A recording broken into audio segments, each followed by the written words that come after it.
you have to show them that you spend at least 10 hours in water under 60. So I go down to the beach at Monterey near the fishing pier down there. I got my Speedo, got my hat, my cap, and I'm like, all right, here we go. I get in the water and dude, it's freaking cold. You know, it's like 58, which is great for training because that's the temperature it is over in Dover in August.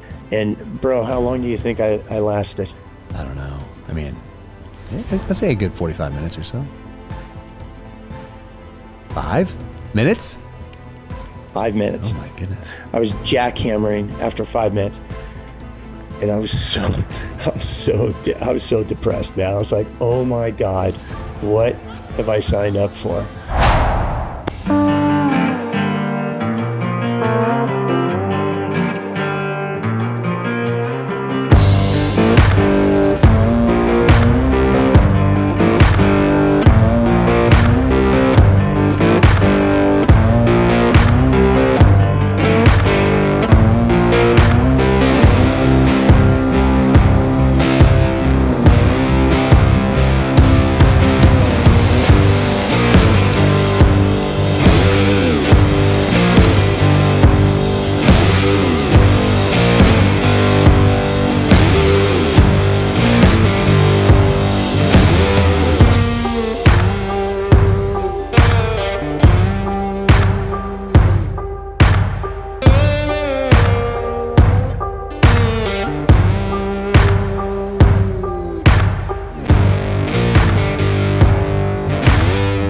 What's up, buddy?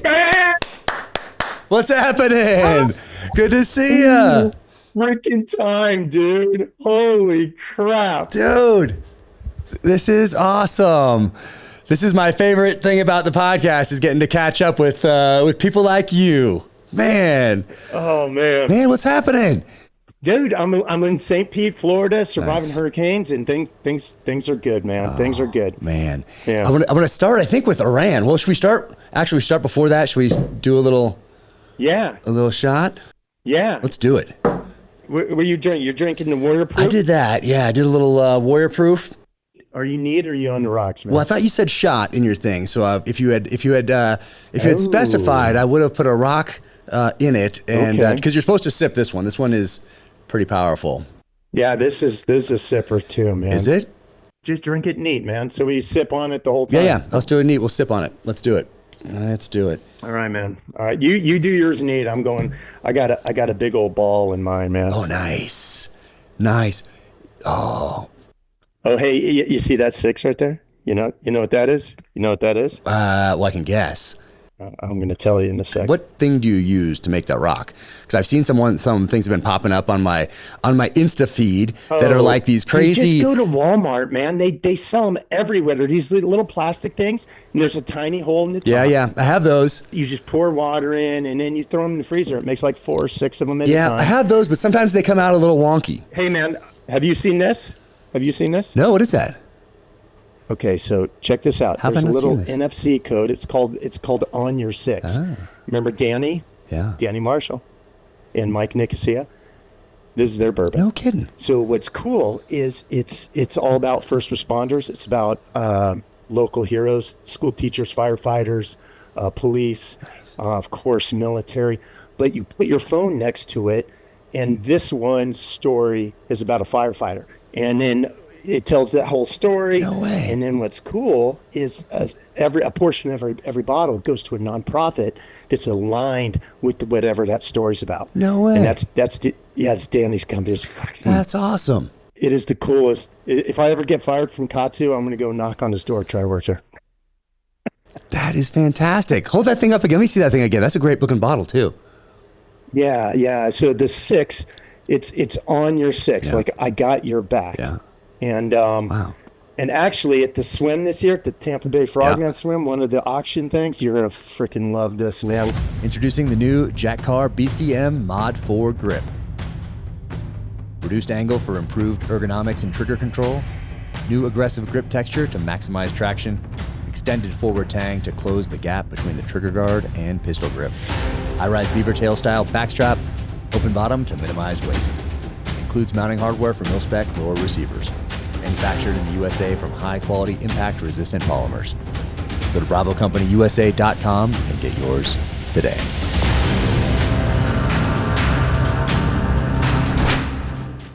Do you know Jim Hinsky? The name sounds familiar.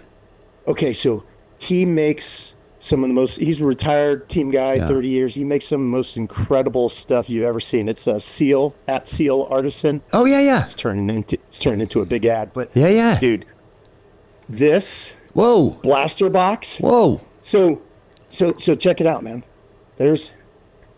So we're going to auction this thing off. And what's cool about it is those are 2 9mm rounds. Okay. Behind each of those rounds there's some metal from World Trade Center. Oh, wow. And there's some wood from the USS Constitution. Nice. And then, don't tread on me. You open it up, there's shotgun. Oh, we could do shots because I got, no, screw it. We can definitely do shots. No, man, let's sip here. All right. Here's to you. Hey. Here's all our teammates, and especially those no longer with us, brother, especially Roby and Bearden from Class 213. There we go. Cheers.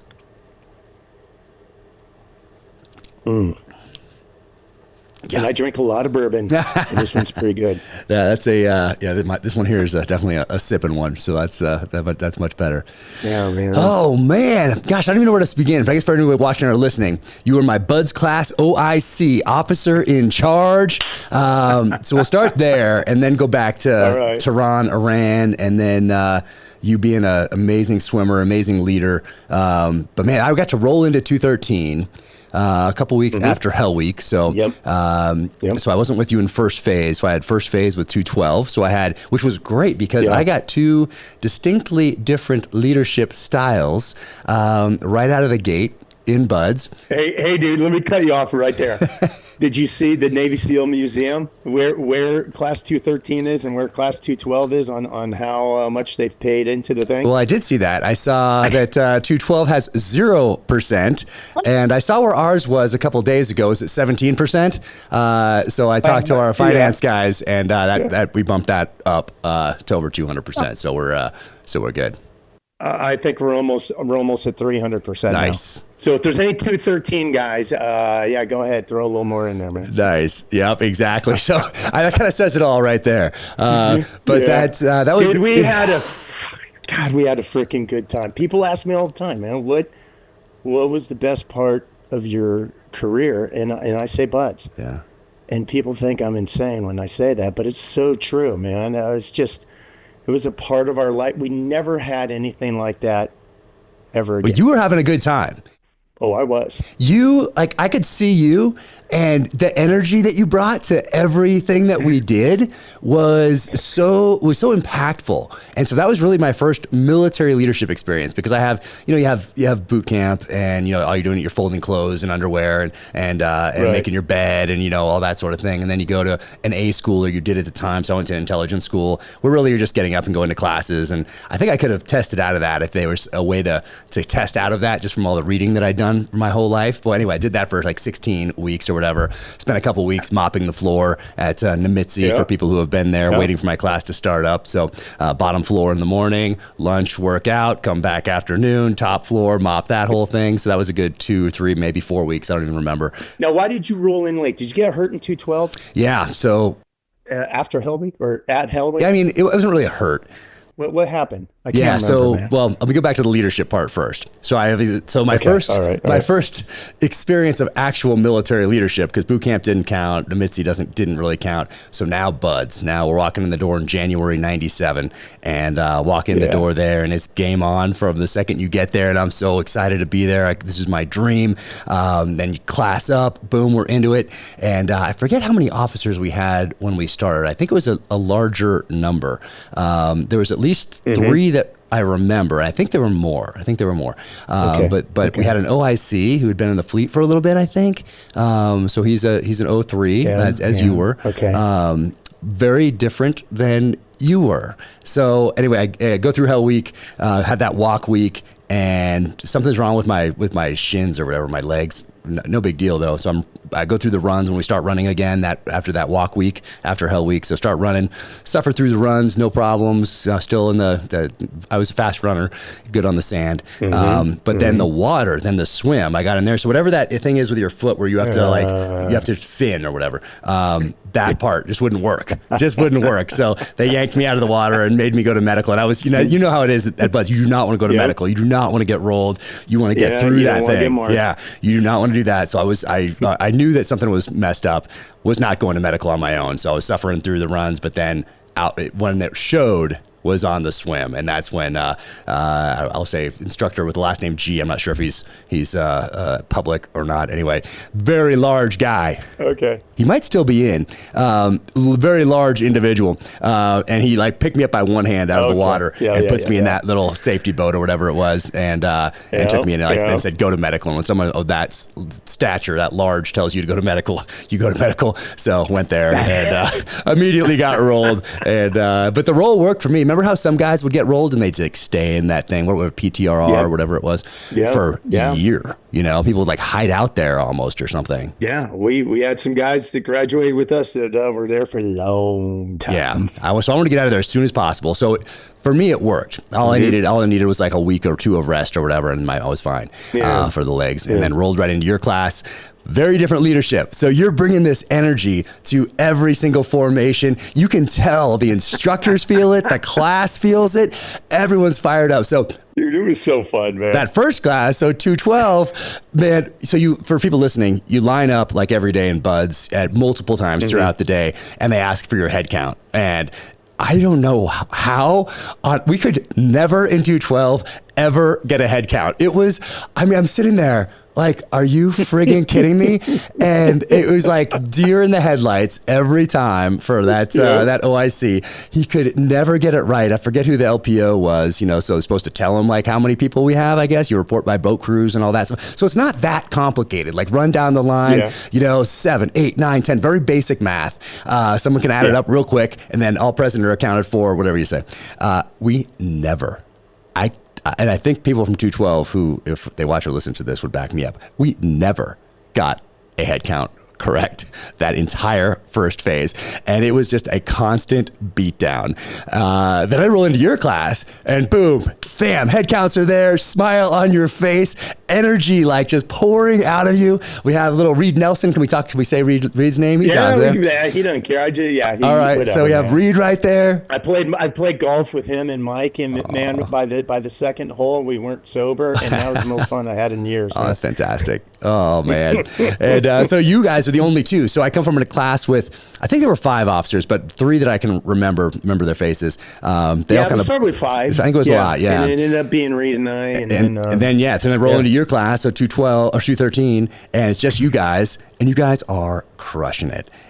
But really what stands out to me is that energy that you brought to everything that you did. And that stayed with me. It stays with me today. And it was so different. A stark contrast. That's what I experienced in 212. But you remember when we got to second phase? So I roll in maybe like that, I don't know, second week or right before second phase, I guess, is where you catch back up if you get rolled after Hell Week. Maybe it was at the beginning of. I think you came in for the recons, right? Didn't you come in right after Hell Week? I think so. I think they roll you back right to that spot. I think that's where. Yeah. I think that's where I came in.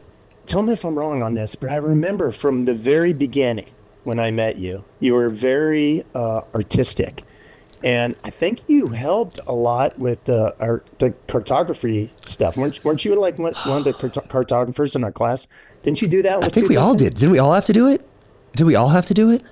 Well, we all had to do it, but remember when we had the important ones? The ones that you want them to see?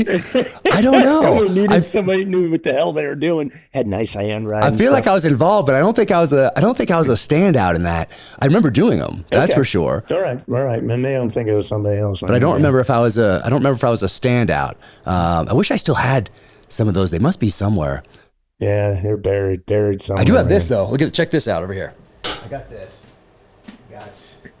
This is Right here. This is my Bud's knife right there. I haven't opened this since '97. Nice. I'm not going to open it today. Look at that, because it's traveled all around with me, all the different SEAL teams. So that rubber band right there is all melted, in from being in boxes and I all that stuff. Well. But how'd you get that thing back, man?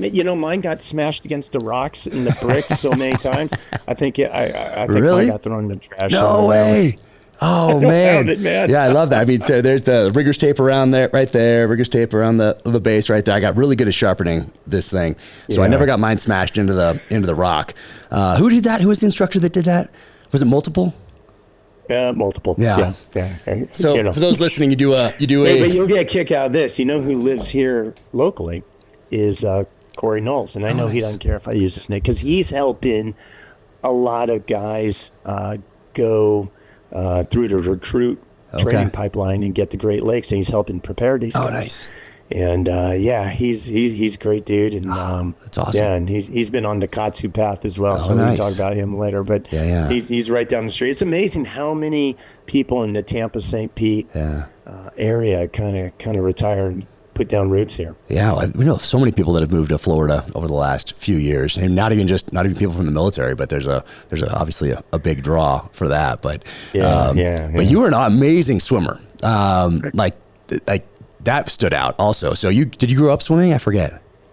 Yeah, I was a high school swimmer. So I grew up in Northern California. My dad was retired. Well, he was Reserve Air Force officer from what I remember. He served during Vietnam, not in Vietnam, but he was a weapons controller during Vietnam. So he's on this little island about midway between Okinawa and Vietnam. Oh, wow. And when he got back from that tour duty, he ended up going into reserves, got his master's and everything. But the rest of the time I was growing up, we were in Northern California. So Pleasant Hill, Concord, Walnut Creek. Yeah. I have a sister. My parents live in Bodega, Northern California, so Bodega Bay, Bodega Harbor. My sister's family's in Santa Rosa. And when we ended up moving to Tehran, go back to that, we were living in Northern California when we did that. How old were you when you guys did that? I think I was 8 and then 9 when I came back. It was supposed to be a 3-year gig. It's a pretty crazy story. In the book, he just rewrote or whatever. Khurafez, Goodbye Iran. Yeah. Great book by my dad, John Doolittle. Little plug to him. That's nice. The book is not all, but it's probably 80% letters, and it's very similar, brother, to how you did this one, the Beirut book, which we can come back to that. But holy smokes, brother! But we moved there in '78, and the revolution. The Shah was still there. Things were great under the Shah. And I remember as a kid, 8, 9 years old, I mean, skateboarding out in the street out in front of our house. And we went to a kind of an international/private school. And the Iranians in Tehran were just incredible. I remember as a kid, my mom came back from, my dad came back from work one day, and he said, hey, he worked at, it was Pac Bell at the time. And he comes home for dinner, and he kind of makes an announcement to the family, my sister and I, my mom. And he goes, hey, does anybody want to move to Tehran? And my mom's like, Tehran? Where the hell's Tehran? Yeah. And he goes, it's in Iran. And my mom's like, oh, God, no. No way in hell. And my dad had written on this piece of scratch paper how much it was an AT&T contract. The Shah had contracted AT&T and some other phone companies to completely renovate the communications infrastructure in the city of Tehran, and a military piece too. And so he slides this piece of scratch paper over to my mom and says, well, that's what they're willing to pay. Pack it up. Like, well, yeah, exactly. When do we leave? That's awesome. Oh, man. That's how it all started, man. And I to this day, I'm so grateful that my parents kind of just, I don't know, just tied one on and said, let's do it. because that mentality carried over to my sister and I with just about everything we did afterwards. And it was a great experience. Even when things started going south in Tehran, it was a great experience. My mom, sister, and I, when things started getting really bad, like couldn't really be on the streets, and the taxi drivers, were having problems taking, white people or Americans or Westerners to schools and things. When things started getting pretty bad, the embassy came out and did a suggested evacuation for women and children. We didn't leave then, but soon after they did a mandatory, and my dad was like, yeah, you guys get out of here. And so he stayed with a group of guys. I forget the name. It wasn't actually AT&T. They had a different name in Tehran for the contract. Yeah. But the guys stayed on for a little while, and then things kept going further south. And then he ended up getting out of there. And he, soon after they left is when, the airport closed. And so once they realized that the Shah had left on his private plane, then the airport shut down, and then the hostage crisis basically began. Jeez. But where did you guys live over there? It was in Tehran proper, and we were only about 15 minutes from the embassy. Yeah. Because I remember we'd go whenever we wanted pizza or a good movie. Like you would love this, man. Like where I saw Man with a Golden Gun. What? Was at the embassy. No way. They have these folding chairs and stuff like that. And maybe it wasn't Man with the Golden Gun. That might have been before. So I have to look it up which one it was. But we would go anytime a James Bond movie came out. Maybe Spy Who Loved Me, or it would be Spy Who Loved Me or Moonraker probably right then. I think Late it was 70s. Before Moonraker, but so Spy Who Loved Me maybe. Yeah, maybe it was Spy Who Loved Me. But we'd go and watch. Either if a new movie came out, we'd go to the embassy to see it. It was the only place to go see an American movie, or they would do reruns of 007. Yeah, that could be it too. Yeah. Anytime it was a 007 rerun, it could have been Man with the Golden Gun, like an older one. Then my dad would pack up, and we would take taxis everywhere, man. So Muhammad come pick us up in the taxi. We'd all shove in there, go to the embassy, hang out, get pizza, watch a movie, come home. And we were only like 15, 20 minutes from the embassy. Wow. Yeah, it was great life as a kid, man. I had plenty of Iranian friends, a lot of international students that were friends, and a lot of Americans that I stay in touch with to this day, even though we were like 8, 9 years old. Wow. It was a crazy time, man. Gosh. Yeah, wasn't in Tehran, but I still have friends from that time period. I have friends from kindergarten, from preschool, from nursery school. Yeah, still to this day. Yeah. You're a little younger than me. Not much, though. Not by a long stretch there. But you do that, you come back. What an experience for you guys to have. And hi, this is Jack Carr, and I wanted to talk about some of the weapons used in the pages of my terminal list series. And wanted to start with why it was important for me to include SIG P226, also in its variant known as the Mark 25, in my first novel, Terminal List. And that is because I used this particular pistol right here on every deployment. So this is the 226 right here, Mark 25 variant, and it just fits my hand like a glove, like it was just built for it. I always carried this pistol on me. If I had to put down my long gun to go into a meeting or go somewhere where I wasn't supposed to be armed downrange in Iraq or Afghanistan or a couple other places around the world, then I always had SIG in a holster, concealed right there. And right here you can see is a commemorative pistol that SIG has out this year for the 40th anniversary of the SIG P226. And this one right here is a number of edition that we did for the Terminal List. You can see right there on the top, it says the Terminal List. It's just an important pistol to me, so it made sense to include in the novel, and it blows the conspiracy wide open. It's just one of those things that if you're not a gun guy, you just wouldn't understand. And in the TV show, you can see Chris Pratt and Taylor Kitsch starring as James Reese and Ben Edwards, talking about this on the boat in episode 1, where the SIG P226 plays a major role. I don't buy it, man. No way.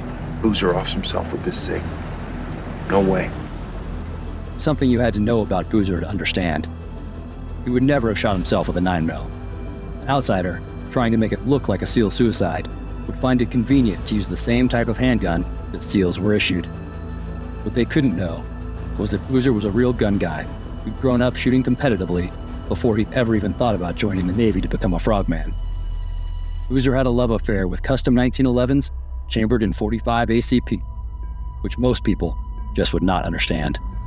Boozer hated the 9mm, and even though he had a SIG P226 in his collection to commemorate the pistol all SEALs had carried into combat since 9/11, his disdain for the smaller round was part of his identity. And that right there blows the conspiracy wide open in the general list. And were you swimming over there, or did you pick that up later? No, that was later, man. My parents put my sister and I like in a summer rec league in Pleasant Hill, California. Pleasant Hill Aquatics. Yeah. All right. Yeah. And I did like okay. And then as I got into high school, I think that was just my mom and dad's way. It was kind of like daycare for the summertime. Sure. Something productive. And in high school, I played basketball. And then my freshman year, I tore up my ankle pretty good. And I tore the growth plate off my ankle. And they're like, oh, you're screwed up, man. You can't run anymore. Do something non-weight bearing. And then, so that's when I got into the year-round swimming. Oh, no way. And swam for a guy at a place called Walnut Creek Aqua Bears, Mike Troy. I'm actually looking at him right now. He's no longer with us, but there's a picture of him on a Sports Illustrated cover. He was a double gold medalist in the 1960 Olympics. Whoa. And he was a frogman. No way. After the Olympics, he joined the Navy. He swam for Indiana, did the Olympics in Rome, joined the Navy, became a team guy, did 2 tours in Vietnam, came back. They made him an instructor after the 2 tours. And then once they put him in like kind of a desk job, he's like, yeah, I'm out. And he started coaching. If you think back to that pool at Coronado, that's just north of the NAB, Naval Amphibious Base, just north of that pool, that swim team was started by Mike Troy. No kidding. So in high school, when I shift over to year-round swimming, Mike was the head coach. There's a bunch of coaches, but he's the main guy. Wow. And he was like larger than life, man. And he would tell Bud's story. He would never tell a story to the kids about Vietnam, but he would tell Bud's stories. Okay. And they were so damn motivating, man. And I just, to this day, I remember some of the stories about, like one of them was he and his buddy, they riggers taped their eyelids open. Remember in Hell Week, I think it's like night 4 or something like that, and they put us all around the fire. Yeah. And there's like, yeah, man, get warm. But if you fall asleep, wet and sandy. Right. Remember that? I do. Okay. So he and his buddy, they duct tape their eyes open. And the instructors are walking around, get wet. And they come up to Mike and his buddy, and there's like, oh, that's fucking awesome. Nice. Just let him sleep. That's crazy. Yeah. Oh, man. But he was my mentor growing up. And behind my dad, I mean, my dad's my mentor as a guy growing up. But I think it's important, and I talk about this a lot with kids and stuff, I think it's important that everybody has mentors as they're growing up as young adults outside their immediate family. Well, that's the history of the word. Actually, that's what it's all about. Someone outside the family. Oh, I didn't know that. Yeah. I didn't know that. Yeah. Well, Mike was that guy for me, and so that is what really kind of planted the seed for me with the the career path you and I ended up going on, man. In the Sports Illustrated article, does it talk about, was it from the Olympics, or was it or something later on that would have talked about his experience in the Navy? This is just the cover. It's talking about Olympic hopefuls. So it's way before. He was an Olympic hopeful. So he hadn't actually made the team yet. Wow. But he had all the NCAA records in butterfly, so he was a favorite, but he hadn't made the team yet for that cover. There is another Sports Illustrated with him after the Olympics, because he set a world record in the 200 fly. Dang. Yeah. Okay. Yeah. So that's not a bad mentor to have then, if you're looking for what to do next and go into the SEAL teams. Did you know you were going to go into the military from a young age, or was this the first kind of inspiration to go down that path? I didn't, but I always hate saying this because it sounds so goofy, but it's true, man. When freaking Top Gun came out, Oh yeah. I was like, oh my God, that's what I want to do. Yeah. I want to fly planes. I want to go to the Navy. And, it kind of motivated me. And we had a guy at that team that ended up going not to the Naval Academy, but to the Air Force Academy. And Mike said, well, hey, man, just write your times down, send it to the coach, call him up and see if they'll take you and they can help get you in. So I sent that all to the Naval Academy because, Top Gun, Navy. Yeah. And I get the assistant coach. God, I wish I could remember this guy's name. And he looks at my times. He's like, that's all right. And then he looks at my grades. And he just starts laughing. Oh. He's like, there's no way you're getting in here. And he basically hung up on me. And so I talked to Lars, my buddy that was at Airforce, and he was already swimming at Airforce. Okay. And he goes, oh, man, that sucks. But call our coach. And I did, and they needed a breaststroker. That's what I did. And they said, well, your grades are not very good. Your scores are not very good. But, keep taking the ACT, keep doing stuff. And eventually, long story longer, we eventually ended up getting in. Swam all 4 years at the Air Force Academy. Yeah. Man, at Air Force, did you know that you were going to had you heard of something called like a lat transfer or whatever they called it? Did you know it was a possibility to, at some point, move on from the Air Force and go to another branch? Was that something that people talked about as being an option? Well, I had no idea about any of that stuff. None of it even entered my mind until the beginning of my junior year, so that was 90, 91. That was 90.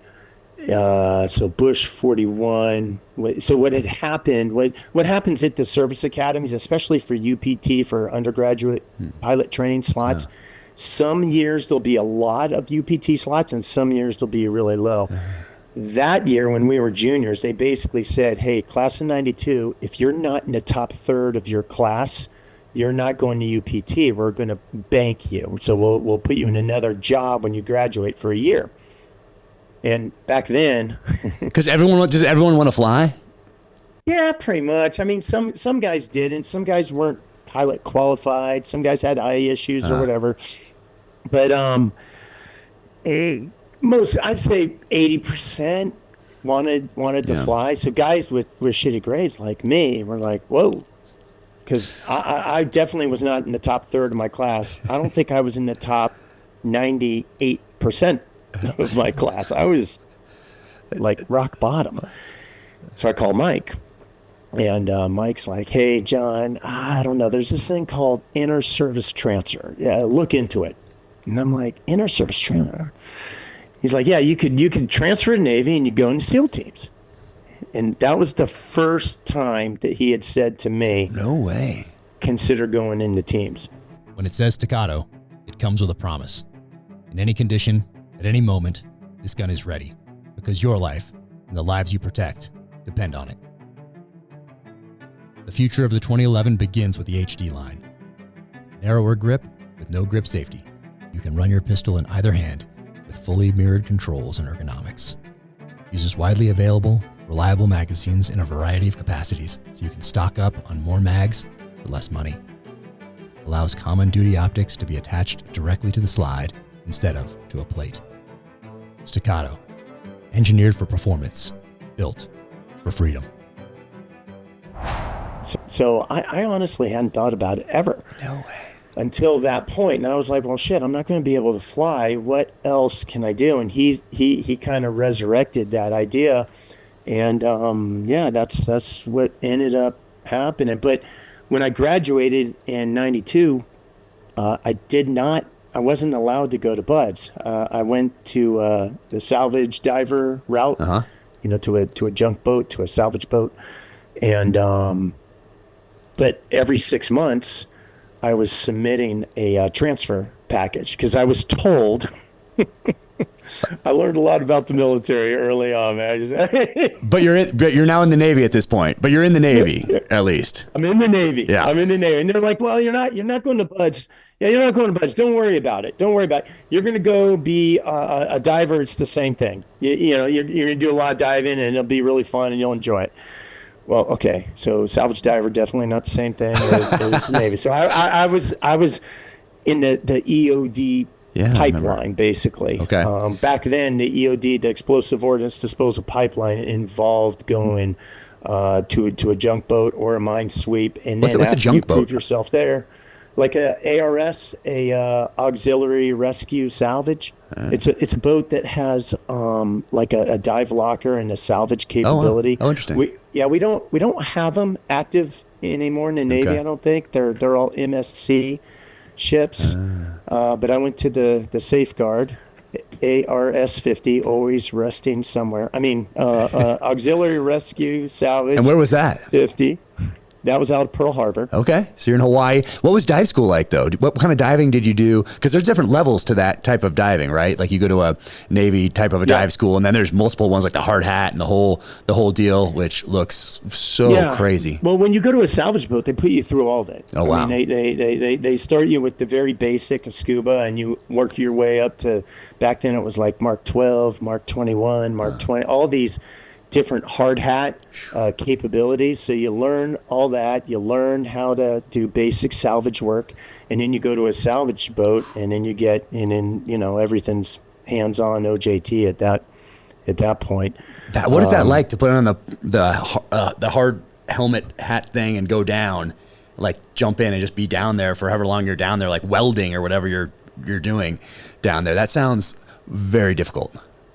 Well, it's nothing like back in the old days when you see those. I have one around here somewhere, but when you see those old copper Mark V dive helmets, and that whole suit was so damn heavy. Yeah, it's nothing like that. They you go on a stage on the fantail of the salvage ship, and they lift you over the side, you and your dive buddy, and you're on a surface supply. So there's an umbilical going all the way up to the surface, and you're heavily weighted, and you ride the stage all the way to the bottom, and whatever needs to be done, you do it down on the bottom. But it's nothing like the guys back with those old Mark V dive suits, man. Those things are crazy. But still, you need to jump in, go down there. So not only do you have to know how to dive and do all the safety stuff with whatever you're doing there, at whatever depths you're doing it at, you also have to know how to fix some things down there. Like you have to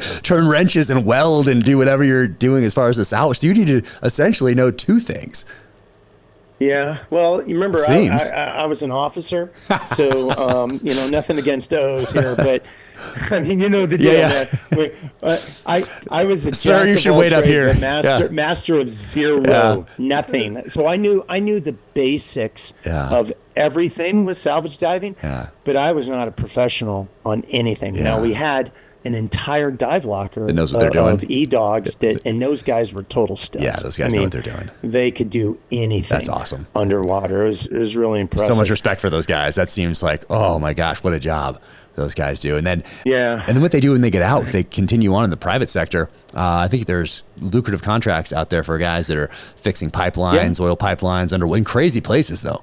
Yeah, it's dangerous as hell though, man. Yeah, it seems like such an interesting kind of subculture of the diving community, and people that really know what they're doing. Yeah, that's wild, man. Yeah. So you do that? How long do you do that? The entire time until you come to Buds, or do they put you somewhere else? Because that's a good 5 years or so. Yeah. So I applied to Buds every 6 months for 3 years. So 6 times they turned me down. So the irony of all this is the reason I didn't stay in the Air Force to go fly is because they were going to make me wait 1 year. So in the meantime, I'm in the Navy trying to become a SEAL, and every 6 months, deny. So on the 7th attempt, it's kind of funny. I was at a wedding at Annapolis, and a buddy of mine, he's like, "Hey man, you're in your blues. Go see that lady at NAVPERS. You know, back when BUPERS, the Bureau of Naval Personnel, used to be in D.C. He said, just go see her in person." Yeah. And I was like, "Oh man, I don't know. That's kind of weird." He's like, "No man, it'll work. I promise. As a matter of fact, buy her flowers before you go see her." I was like, "Dude, no way. I'm not buying somebody flowers to try and go to Bud's." And I remember he was very clear. He's like, "Do you want to go or not?" And I had almost given up, man. I mean, for 6 times they said, "No, we're not letting you in." But I did it. Screw it. I'm that guy, man. I bought frickin' flowers for Margaret. I showed up at her doorstep. I mean, You weren't the only one. I've heard this. I've heard this story multiple times. you did a commissioning program. You know who Margaret was. Yeah. She had probably had more power than anybody. She had detailed. Yeah, every SEAL since Vietnam. Isn't that wild? Every SEAL officer and warrant officer since Vietnam had their records had crossed her desk. Yeah. So I show up and I walk around the corner and she sees my name tag. Like, Doolittle. She's laughing. "Still want to go to Bud's?" I was like, "Yes, ma'am." And the reason they kept saying no is I didn't have my warfare designator, you know, from a SWO diver, you know, from that surface warfare officer route, the ship driving route. Yeah. But when I went to see her, I had it, and she was like, "When do you want to class up?" And that was it. No way. And that was it. Yeah, that's all it took, man. You know, I'm doing a bunch of research right now into Vietnam on the Special Forces side of the house, and they had a similar person to Margaret during that time frame in the 60s, and I don't know when she left, but I'm reading about these guys they want to get into MACV-SOG, or they want to deploy, or they want to get into a group that gives them the opportunity to go to Vietnam.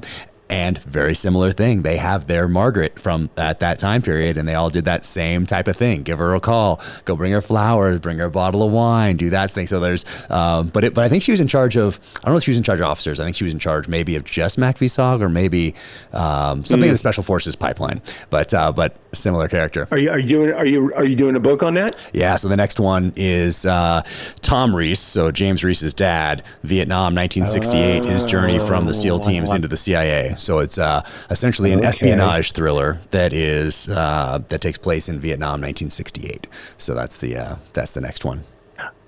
Okay. Are you going to do any nonfiction on that time frame too? Maybe or not? Next nonfiction has not been announced yet, but I'm starting the research on it, and it'll get announced sometime in 2025. But it's not from that time. This next one isn't from that time period. Okay. But it would make sense to kind of do them in conjunction with one another, so the research bleeds over into both the nonfiction and the fiction. That would make sense now that you bring it up, and I'll keep that in mind for future. Yeah. I mean, we all love James Reese, of course, and his dad, and the whole storyline is amazing. Appreciate but it. brother, I gotta shout you out on this, man. And a lot of it comes from the way my dad wrote that book about Tehran, man. This book, and I'm not done yet. I'm about 3/4 of the way through it, but the way you've written that book, you've taken, I don't know how you did it. It must have been a lot from historical archives, but you've gotten your hands onto a lot of personal letters. Yeah. And I got to tell you, I love the Terminal List series. Nothing against that, brother. But man, when you're reading this stuff and it's all real, holy smokes, man. Appreciate it. Appreciate it. It's incredible. And just things that you never thought about. Like, I mean, 6 months before, I didn't really, now as a 55-year-old, I remember kind of, but it was always the barracks bombing, but I never realized until I was reading your book how involved it was, and that there was the embassy, and then 6 months later there was there was the barracks and everything in between that was taking place, and everything those guys went through, and the level of detail you put into I mean, like at the embassy, the tear gas stuff. I would have never thought about that, but what a major, and just, it's a great read, man. Thank you.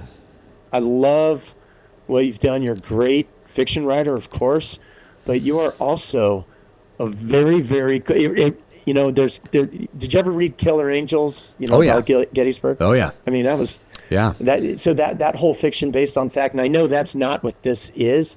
This is straight up nonfiction, but I love it. Yeah. And I know a lot of people love this approach, because I don't think anybody else does it like you. So thank you very much. It's great.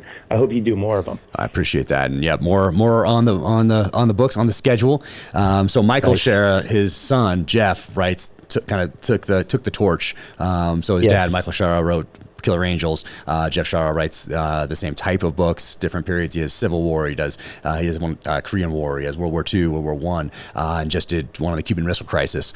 Just had him on the podcast talking about that on my book club podcast. But he's incredible. And this one, I knew I didn't want this one to just be like pop history, if that makes sense, meaning I didn't want to just read a bunch of books on that time period and add a little bit of my analysis to it and get it out there. I wanted this to be an actual work of history, and that's why James Scott right here is such an amazing guy, historian, Pulitzer Prize finalist, and I wanted to make sure that I did this right. And with his background, his other books are all amazing, 5 of them, 4 on World War II, 1 on the USS Liberty, and he's about to have one come out this 2025 on the days between Hiroshima and Nagasaki, what happened in those days, which is going to be amazing. But I wanted this to be an actual work of history, going into the archives, going into those primary sources. And this was emotional. That's what I didn't really expect at the outset, how emotional this was to write, to talk to the families who lost loved ones that day, and in the lead up to that day, and then to have to then edit it and then talk about it in interviews, and then go on book tour and continue talking about it, and have family members show up there who lost loved ones, and have people show up that were digging through the rubble for their friends with their bare hands, with knives, because they couldn't even find shovels and crowbars. If they found one, then they'd start using those, but they didn't have the equipment on hand to start digging through the rubble with something that could have really made a big dent in it until a little while later. But it ended up being really a rescue story, which I didn't expect at the outset. And I didn't really realize what happened between April, the embassy bombing, and October, the barracks and headquarters bombing. I didn't realize what was happening in that time frame, because the administration was telling all of us that they're peacekeepers. They kept saying peacekeepers over and over and over again. But these guys, after you talk to them, they were in combat, no doubt about it. They were in combat between April and October. Oh my God. There's a scene that you put in the book, and it's when the French president came after the barracks bombing, and he walks into the warehouse, and there's a dozen pallets, and the pallets are stacked 3 by 3 coffins and 4 high. And you know, visualizing, because we all dealt with pallets, right? You know, loading pallets, you know, visualizing how big that is, and then to have a dozen or so of those lined up of American teammates and brothers. Yeah. Oh man, it's just powerful. Yeah. You did a great job with that, man. And you're right. It's very emotional. It's very emotional. You never get choked up when you're reading about James Reese. You get choked up when you read this.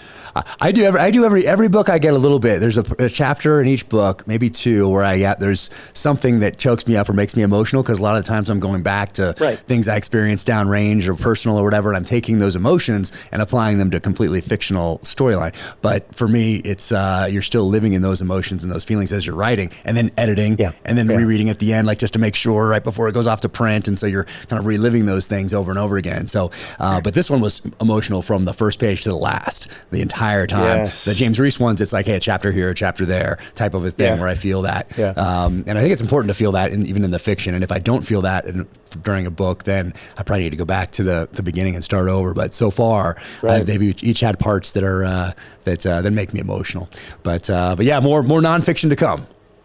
All right. Well, the fiction stuff, and the way you've weaved in some of that, especially on the stress and burnout, you're talking about, you know, post-traumatic things and TBI and cumulative subconcussive issues with guys I love that you've weaved that into your fiction because that's such an important part. I mean, just the stress and burnout piece that guys are dealing with. I mean, that's I love that you've weaved that into the fictional stories. You know, it's not all guns and glories and yay rah rah stuff. I mean, there's some real ugliness associated with it, and you've done great, man. I'm thank you. I appreciate it. Super proud of you. Grateful to know you, man. Thank you. Oh, appreciate that. Yeah, they're all, each one of those books became deeply personal. They're all deeply personal, even though they are fiction, whether people will recognize it or not. But yeah, let's so you're diving, you get to Bud, so you get there just probably around the same time I do, and just wait for a class up. I got there on January, I want to say like 10th. Somewhere right around there, January 10th, 11th of 97 is when I showed up out of Intelligence A school, show up and then off to the races. But you probably show up somewhere in that time frame.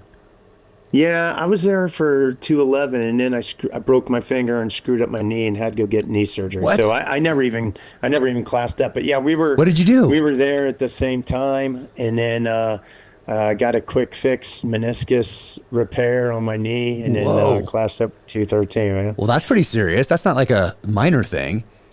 Well, yeah, you know what I've learned since then. If there's anybody listening who's considering meniscus surgery, get it fixed. Don't get the quick fix, because that's what I did. You know, you go in to see a doc with a meniscus tear, and they're like, well, you have two choices. You can get dissolvable sutures and get the rip repaired, but you're not going to class up for 4 to 6 months, or we can kind of shave it off, do the quick fix, and you're probably good to go in 3, 4, 6 weeks.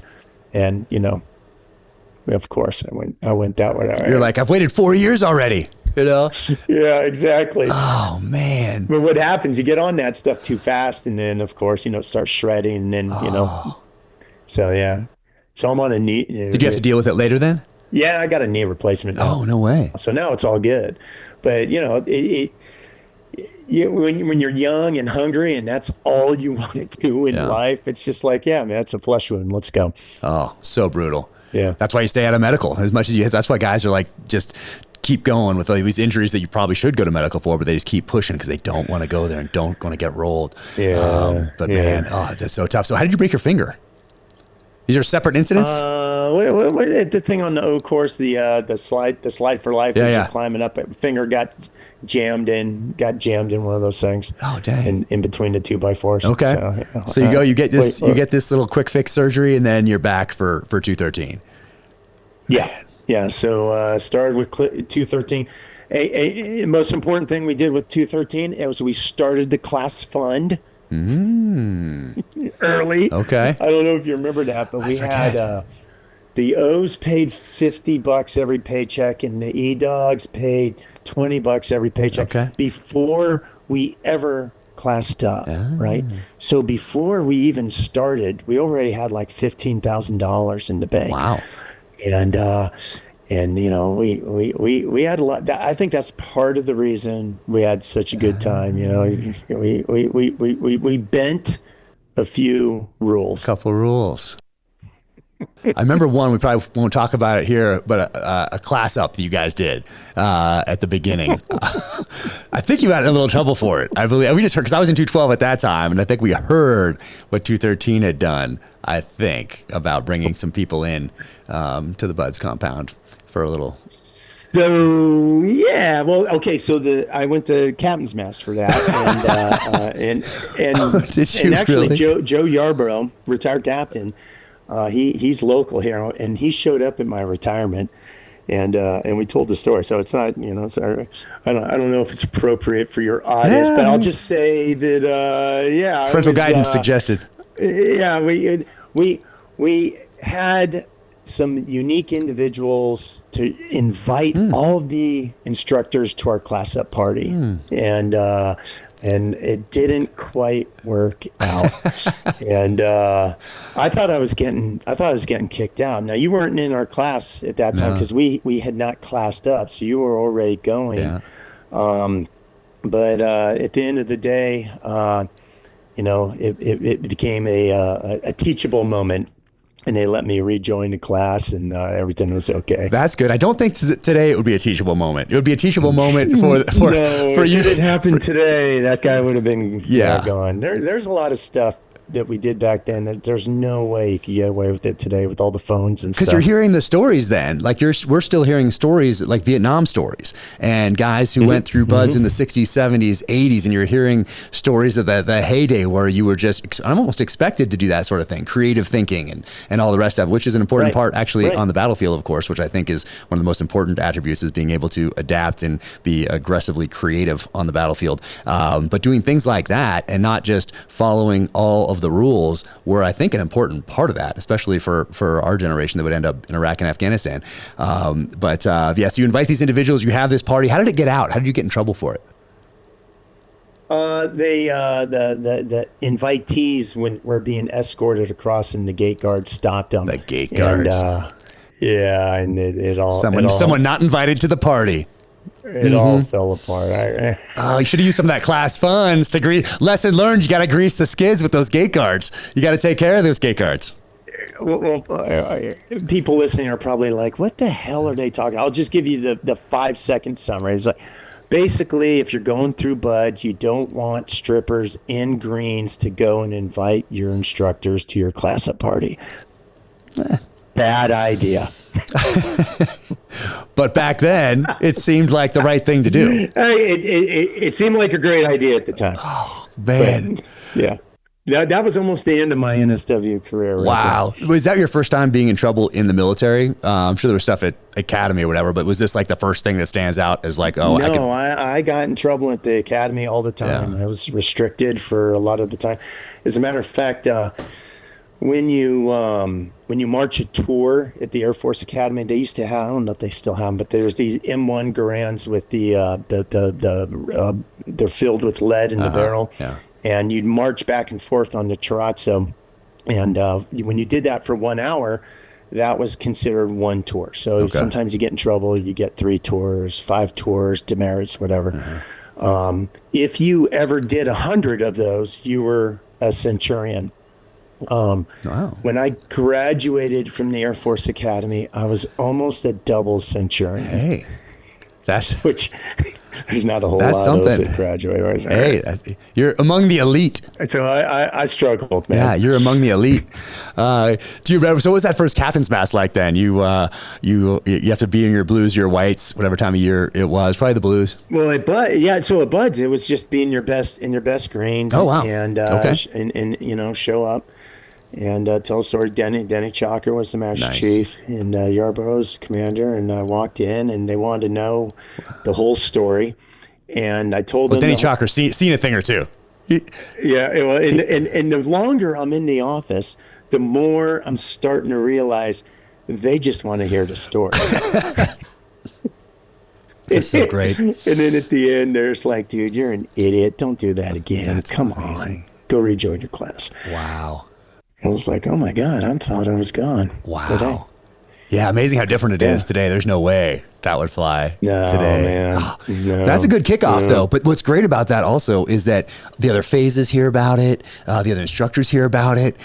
It's kind of like a cool thing that harkens back to the stories maybe they've heard as well or were involved with back in the day before everyone started getting so rule-centric and risk-averse. Yeah. And it shows that you're willing to take risks and do things like that. And I think that helped us big time when I joined your class. Yeah. Well, calculated risk and 212 would not have done that. 212 would not have done that. I'll tell you that. No way. Yeah. So you do that. You join your get back. You join your class, and then boom, you guys crush first phase. And I know because I was looking at it like, oh man, this looks like a different first phase, and I just went through. I think they really. I mean, hate is a strong word, so maybe it's not hated. 212. They were not fond of 212, I don't think. So that was nice. You could tell that, they're doing the buds things and you're doing all the things, but you could tell that they like 213 in first phase, looking at it from the outside. Yeah, maybe in first phase, but that came full circle, man. Well, it So, did, because we get to second phase when I Yeah. joined up in second phase, and second phase is like, oh, we're gonna give it to these guys. But I had a great time in second phase. It was awesome. It was awesome being with you, seeing your leadership style, and Reed's, and then being with that class. We had a really tight group of people and friends, and then of course my peer group from 212 hit pool comp. And most of my friends rolled back into 213 also. So Mike Bearden, who we mentioned earlier, Yeah. dear friend who was killed in 2000 in a parachuting accident. He rolls back in. A bunch of other guys roll back in. I won't say their names because they're some of them are still out there, recently retired, and are still not public. But we stayed so close. This group, and it was so much fun being in 213 and going through second phase. And we got three guys in our class that are still active in some capacity. I was talking with Danny about that last night. Yeah, 3 guys still getting after it, man. And Danny, who we mentioned earlier, Danny Marshall, awesome dude. He Master Chief? Was he a Master Chief eventually? So he retired as a Master Chief. He made Master Chief. Yeah, amazing. And then he's doing the whiskey. Yeah, still in Vaw Beach. Yeah. Nice. Okay. Yeah, we had such a solid crew, and I love second phase because I was comfortable in the water. I wasn't the greatest. I was like an average swimmer, but actually when I first got to Buds, like I was comfortable in the water. And then you do that first swim where they put you in order. And I was almost dead last in that thing because the underwater recovery stroke was something new to me. And back then they didn't teach you how to do it. It was just like baptism by fire, like get in there, do this, not making splashes. You're doing that, like kind of explain it and then you do it. But there wasn't I don't really remember there being any instruction per se. And so I was just struggling with that. I was just putting out so hard on these swims to barely make it. And then I don't know if last name Jay, I don't know if he's out, but he was a water polo player in college. And then he took me aside in first phase and taught me how to do that stroke. We went out in the ocean by ourselves, and he just did that once or twice maybe, and then taught me that stroke, just him and me, and I was boom. Fine from then on. So it was all about that technique. I didn't quite have that technique down. I had technique down for oak course and running in the sand and all that stuff. But doing that underwater recovery stroke until someone took me aside and really taught me the technique. First name Dan, last name with a J. So thank you out there. Yeah. Know him well. This is my swim buddy. So he taught me how to. So you guys were you first every single swim, you guys? Yeah, I think so. And I'm still in touch with him. He lives in Southern California. Got married. Oh, wow. I'm on his Instagram thing. So yeah, he's doing great. Oh, nice. He's doing great. He looks good. Still got that same shitting grin. Well, tell him I said hi and thank you. I still remember that. Without that, I don't know if I would have, made it in those swim times in third phase, because every phase, obviously, for people listening, you have to get a little faster. But after he did that, I was good. I was good to go after that, and then went from almost the bottom. I think my fastest one was, I think I got third once, and maybe all right. Only once. And then after that, it was like top part of the pack, but like not in risk of failing swims, which was great, because that was something I was worried about at the beginning. Like, oh geez, I can't get this underwater recovery stroke down. Yeah. Jack, do you remember the final second phase problem that we did? Is that the one where the swim was a little longer than? No, not the swim. Oh yeah. When we put the final dive problem that we did, the final combat swimmer ship attack that we did. Yes, is this when we attach a very special limpet mine to a ship? Is that the keg? Yes, that was awesome, and we pulled that off, and that was amazing. So for those listening, you go in, you're doing all these like ship attacks. So you're putting essentially a mine with magnets to the hull of a ship type of a deal on a rebreather system. So there's no bubbles and all of that. You're planning your dives and doing your currents and all that sort of a thing, your kick count and the rest of it. But instead of a limpet mine, then we put a keg. And they could not believe it when they went to pull that thing up, because they have to pull them up afterward from I think the deck of the ship, right? They have to be on the deck of the ship. Yep, from the deck of the ship. And these guys pull a keg out of the water, and I forget exactly how we pulled that off. I think it was probably you and Juleson, or like our best divers, probably figured out how to do this. But how did we do that? We pre-staged. Yeah. I remember the pre-stage. We did a little bit of pre-staging. And that the second phase officer, he actually lives in Clearwater. Oh, nice. Another guy that's local. And I don't think he cares if we use his name, but yeah. So Tom, so Chaby was the second phase officer. If you remember that, I remember. And he was on the deck, and he was one of the guys that liked to pull the ropes up because guys would it'd be like a bottle of good bourbon or something. Right. And it was like whoever pulled this stuff up from second phase, that was like kind of a treat. Well, so he leans over to pull up that one. He's like, God damn, it's kind of heavy. Give me another guy over here. 2 guys, 3 guys. It took 4 guys to pull that thing, and they didn't even get it all the way up on it. They got it up as high as the pier and swung it over. I thought we were going to get in big trouble for that, but apparently all the instructors except for one thought it was great. Oh, really? And One guy was not amused? Irresponsible and unsafe, which, Jeez. I mean, probably true. I mean, but, this is the line of work we're going into. I mean, come on. Yeah. And then we did the long swim down there Imperial Beach, and that keg was, we treated all the instructors, so we had yet another party. So there's a theme here. Yeah. Yeah. And that was, is it a 5 nautical mile swim or 6? I forget. I guess it depends on how you. Yeah, I think it was 5. I think it's 5 depending on how you track. From the NAB down to Imperial Beach, So for those listening, you can make that. I think that five nautical mile swim. I think you can make it 6 by your how you track and swim and guide. That's right, guiding. That was very important because if you're not going in a straight line, it's a little more than 5 nautical miles. But we come across the beach in Imperial Beach and go up, and there's the party. One of our guys in our class had a place down there because he was married. If you were married, you could have a place in town, as I recall. That's right. So he had a place down there in IB, and so we had that keg then at that party, and then move on to third phase, and that was fantastic too. I get doing land nav. I love doing that because that was Actually, I love going back to second phase because you were very comfortable in the water. Obviously, were you first time every time? Isn't that a thing? Until a guy that you mentioned earlier.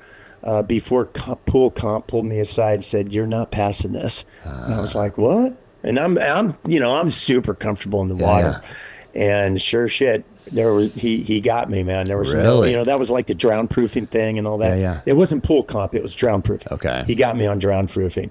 And that was a humbling experience because he was a big, strong dude. So I was not a first time every time. And I don't think he was trying to shit can me out of the class. I think he was just trying to maybe humble me a little bit.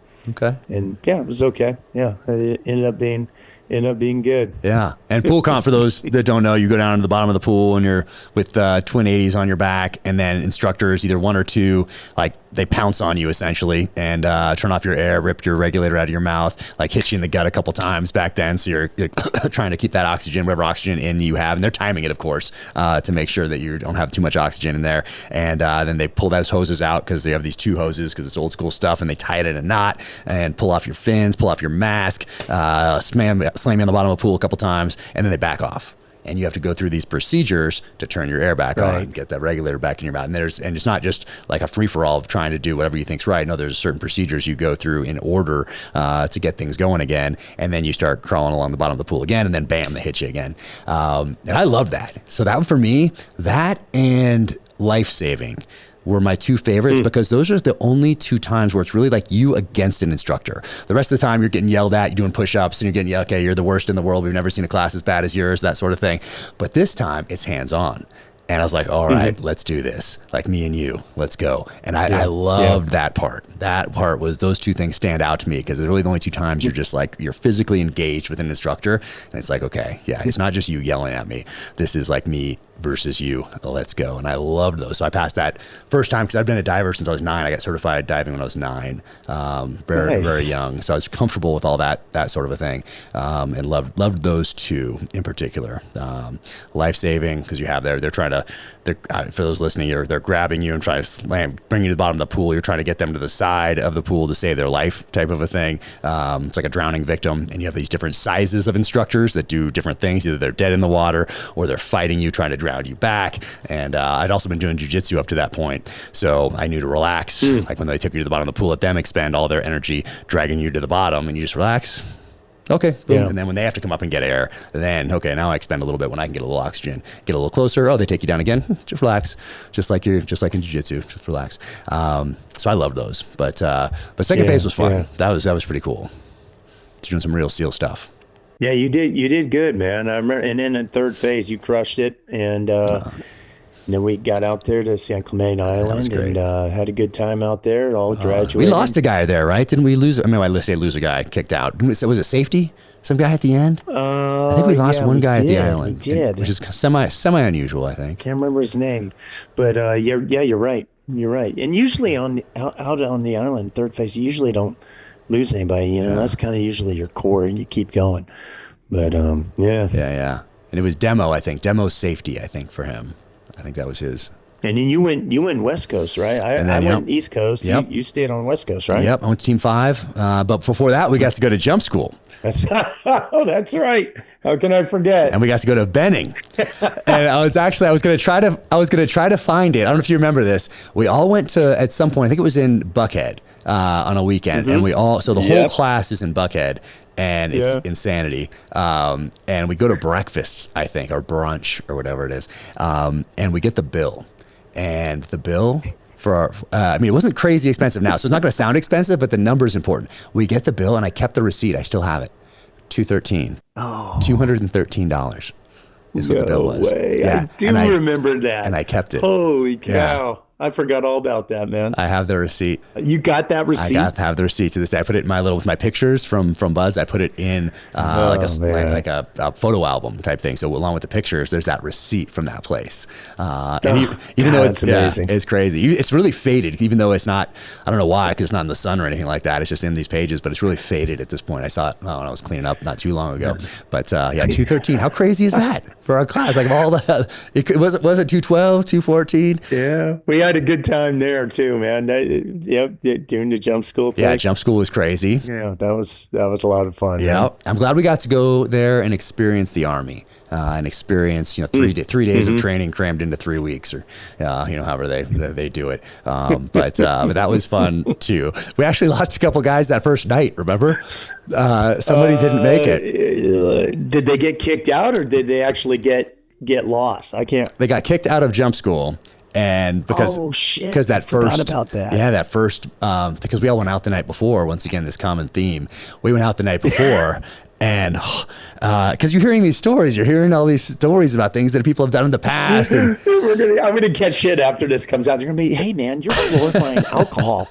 I'm like, hey, sorry. It's a bonding thing. Like we remember it to this day. Imagine we'd have no story to tell if we just showed up. Everyone was perfect. We'd gone to bed early the night before. We're right there. We salute, and everyone's uniform is perfect, and we make it through. Like, what fun is that? Man. We had a good time, man. But I remember we're in that line, and I remember it was like an all-nighter type thing, and one guy got booted out because he was too intoxicated that morning, and it wasn't like an early morning either. It was like 8 or 9. And it's a huge group of people because you're there with the Army. But I remember they went down the line. I think they smelled alcohol on him.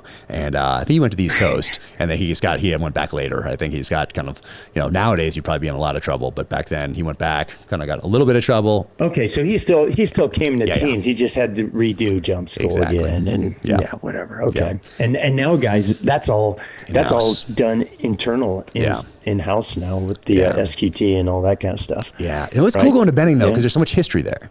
And so that was cool to go do that. There is, and you get exposed to a whole nother side of the military.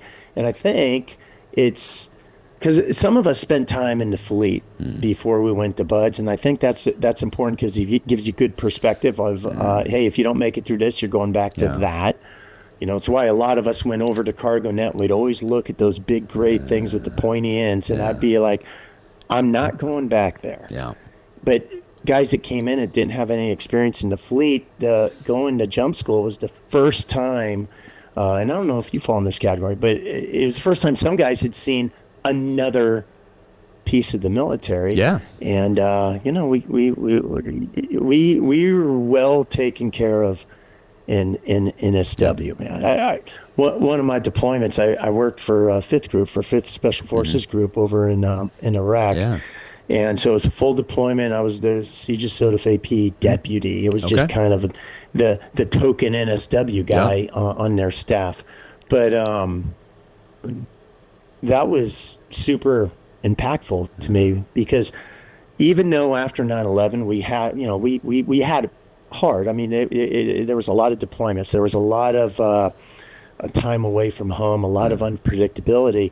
But as bad as we had it, the SF guys had it worse. And spending that time with 5th Group, I really started to internalize and understand what port and starboard really meant. Because those guys were doing a 6-month deployment and home for 6, but during the 6, they weren't home for half that time, and we had some of this, but they did it over and over and over. So, we were well taken care of in naval special warfare. And it was just a great experience. I mean, there were some hard times, but more often than not, I think back all the way back to when you and I were in buds together, but all the operational stuff, all the tactical stuff, all the training, all the just incredible people, some of whom we toasted to earlier. It's just, it all comes down to the people. And we just had a lot of really, really good dudes that we were associated with, and it was just an honor to be part of it all, Yeah. You end up retiring as a captain. Man. Yeah. I got out as a captain. Man. What do they call that? The Peter principle, promoting somebody to their highest level of incompetence. Is that right? I'm going to have to work that into a book. That's good. That's good. I know. I think, gosh, when did I start? So I had experience with Army Special Forces almost every single deployment. But those last 2, one to the Philippines, then one to Iraq, I had more Army SF guys working for/with me than I did SEALs. One in the Southern Philippines, and then the other one in Southern Iraq. We had those different ODAs that were out there, as I was the task unit commander. So 1 SEAL platoon, maybe 2, and then multiple ODAs down there. So I had a great relationship with, it was 5th Group at the time, great working relationship with those guys. They were awesome. Their senior enlisted was amazing. Their CO was amazing. And really took care of us out there. 2011. So it was when we shut it down. We shut down Basra. Okay. Yeah. So 11. Okay. So I was Afghanistan 10 to 11. I did a PRT in Afghanistan. And actually, when you had, I think it was you had Buck Sexton on, right? Yeah. A little while ago. Yeah, and he was talking a little bit about the provincial reconstruction teams in Iraq. And then he said, and I'm not sure, I think they had some in Afghanistan. I'm like, fuck yeah, they had some in Afghanistan. That's what I did. Yeah. And that was one of my CO tours. And I remember I did it. I was kind of kicking and screaming to do it, because you had to go to Camp Atterbury. You had to go play Army, and you had to build a team. And ours had Airforce, Army, Army CA, State Department, USAID, Army National Guard out of Boston. Our security force, security platoon was out of Boston. And so it was painful, but that deployment, and it was over 12 months. And I know we were in Afghanistan for over 12 months, because when we all got back, my middle son, I got 3 kids, Sean, Ryan, Meg. So Sean's 22, Ryan's 20, and Meg's 17. Oh, wow. Sean's at UCF. I gotta give him a little shout out. Yeah. Sean's at UCF. He's a senior. Okay. Ryan's at Auburn. Nice. Crushing it at Auburn. And he's an SEC guy. And Meg is senior in high school, and she wants to go at Auburn. So if there's anybody at Auburn working in the selection boards over there, or whatever they call it, hook it up. Yeah, pull Meg in, man. But Doolittle, top of the stack. So I get off the plane, and Ryan's like, "Hey, Dad, thanks. I'm glad you're home, man. Welcome home. You missed my birthday twice." Oh wow! Because he's a June birthday. Yeah. And we left early summer, got back late summer. And I was like, ooh, that was a long deployment. Yeah. But that was a PRT. Okay. That was and looking back on it, that was an incredible deployment. Yeah.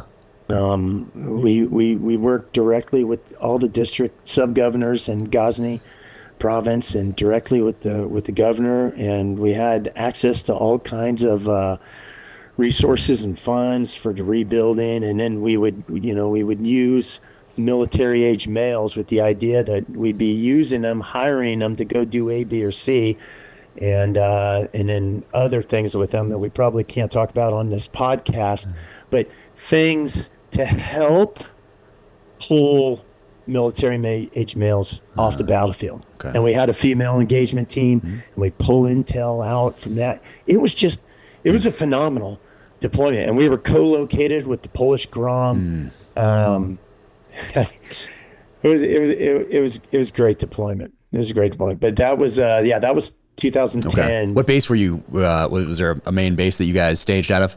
At FOB Ghazni. Okay, So Ghazni. right outside Ghazni City. Yeah.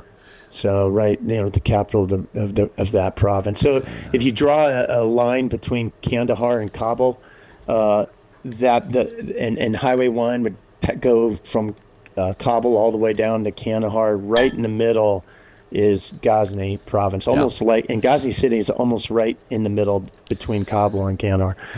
And so Highway 1, tons of IEDs, but a lot of the projects that we had the locals working on were cementing over and grading over all the culverts.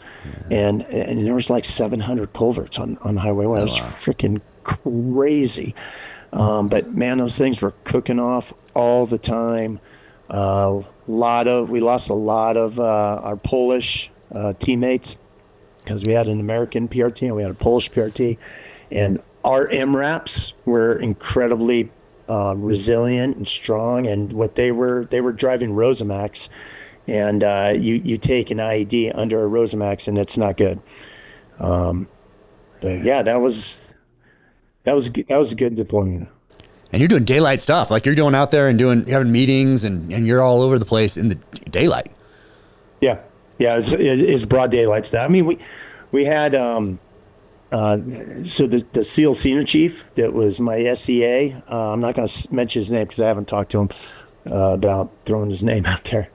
Actually, and he's still active. He did a great job, man. He was like, "Hey, dude, we got to be able to move at night." And I'm like, okay. Well, they didn't train our guys any of that stuff at Adaber. And he's like, yeah, but we got goggles. We can train out here, even though it's, we're in a combat zone. It doesn't mean we can't prepare to go do stuff at night. So ultimately, that last third of the time we were there, we were doing all kinds of stuff, night movement, and the guys did great. They weren't soft, quote, special operations trained, but I would argue by the end of that deployment, they were. Good time. That was my last. Was it? Yeah. That was my last operational deployment. Then I did a staff tour. Then I did another CO tour out in Germany. Okay. At the unit there. Yeah. Then ended up at SOCOM. I ran so that brought you to Florida. Yeah, exactly. So that's how I ended up at Florida, and I ran the Preservation of the Force and Family program, the POTFF program. Is that the one that Chaby had for a while? Yep. Okay. Yep. I followed right behind Chaby. Okay. Yeah. Again. Yeah. Our second phase guy. Yeah. And so worked for a little bit under McCraven and then Votel and General Thomas. Okay. And that program, great. It changed and potentially saved a lot of lives. I was in Germany when Job Price died, and he was a good friend of mine. I don't know if you know this, but Job was also an Air Force Academy guy. So I was a 92 guy. He was a 93 guy. It took me a while to get the buds, but he was already in the teams by the time I finally got there. So when I got to Team 2, he was at Team 2, and he'd already done a platoon, and I was a new guy. And, we were just really tight friends. And I remember I was in Germany, and I was the CO at the unit there, Unit 2, and he was the CO at SEAL Team 4. And he had guys working for me in Germany. And I had guys working for him down in Afghanistan. We would rotate people in, especially if guys at the unit had never been in a combat zone. You know, I'd push them down there. Oh, that's great. General Repass was our boss at SOC here, Special Operations Command Europe, and he was totally good with great. that. You know, get guys combat experience, especially as things started to slow down. Yeah. And I remember I'm taking Sean, our oldest, to a birthday party. It was a Saturday morning. It's like, so I guess this would have been December 23rd, 2012. And my BlackBerry rings, and I look, and it's early in Germany, which means, and I look, and it's a Virginia Beach phone number, which means it's, you know, it's like middle of the night. Mm-hmm. I'm like, oh shit, this isn't good. And I pick up the phone, and it's a friend of mine, somebody we both know. And he goes, hey, John, I have some bad news.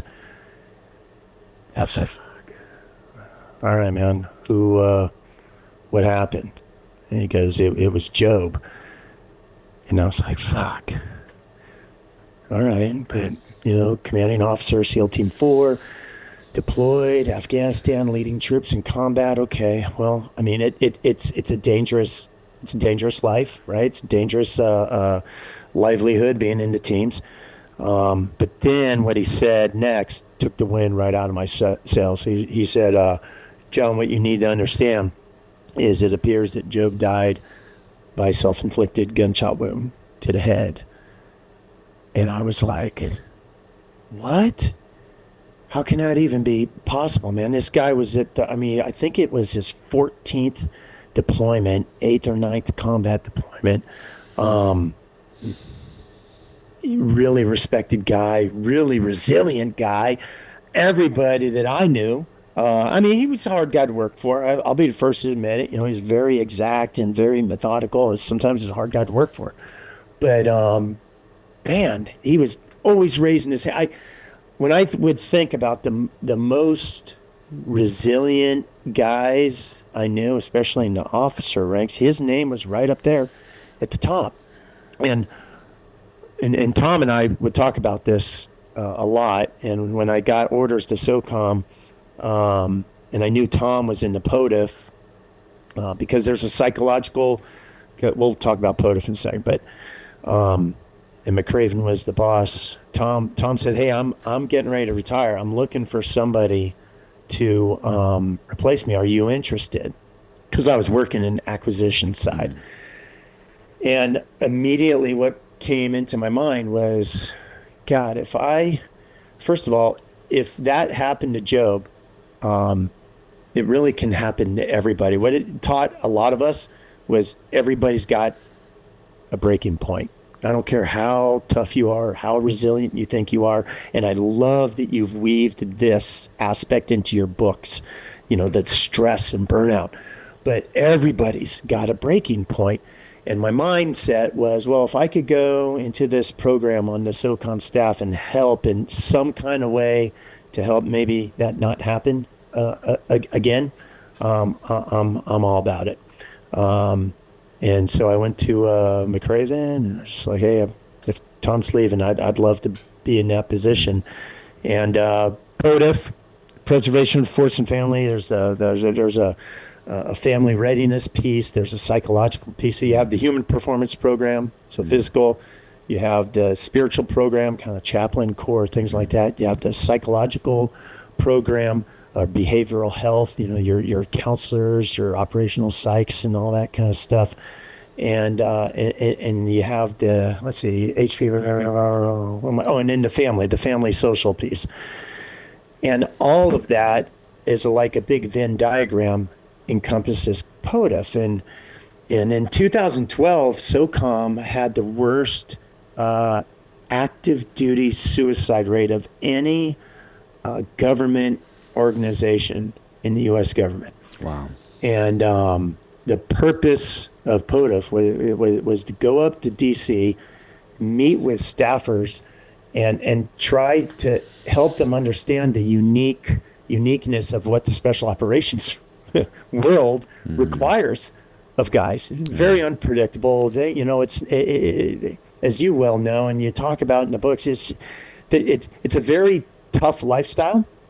And when you have guys, and back to those SF guys that were port and starboard for 10 years, I mean, at some point the wheels start to come off the bus. And I think what started happening is Congress allowed money to come to SOCOM, and we started putting these helping resources directly in operational commands around the world. So now jump forward to now, there's no special operations command that does not have some kind of counselor on staff. Whether it's an actual psychologist or it's like a licensed clinical social worker or whatever, everybody has access, and they don't have to go in town. They don't have to go across the base. They have them at the command. Every command has access to a HPP, a human performance program, which I loved because I was a guy, I'd had 13 orthopedic surgeries when I was in the military. And when I got introduced to POTFF, that's actually where I got introduced to KAATSU, what I do now, because it was one of the things that the PTs and the strength coaches and the trainers were using at the tactical level for these human performance programs.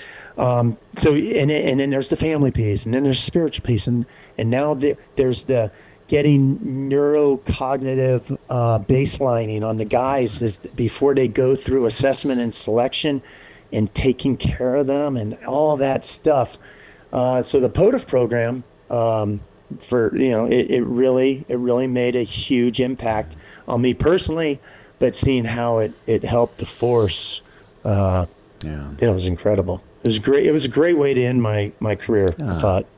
Yeah. I mean, what a lasting impact that's gonna have have generational impacts, because it's not just the guy that we're talking about, not just the SEAL operator. We're talking about the SF operator. We're talking about it's their circle, it's their family, it's their parents, it's their spouse, it's their kids, and then in turn their kids. So it's the multi-generational impact of decisions made really at that strategic level. And you saw with Beirut, and those guys had nothing. Those guys after Beirut, they were kind of swept aside because that wasn't a win for the Marine Corps. So the Marine Corps moved on very quickly in the aftermath of that attack. But they're dealing with it today. There are guys that I interviewed for that book that are still living in October of 1983. It's amazing. And that are still dealing with amazing. with the after effects of that, as are their families. When you talk about him, since you brought up Job, I mean, I'm sure you've thought about it a lot.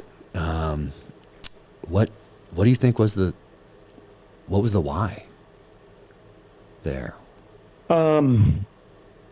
Without going into too many details, I'll just say that, we had these face phone conversations. So every Wednesday night, either I'd call him up or he'd call me, and we'd have these face-to-face conversations. And early on in his deployment, they lost somebody, and he was not handling it well.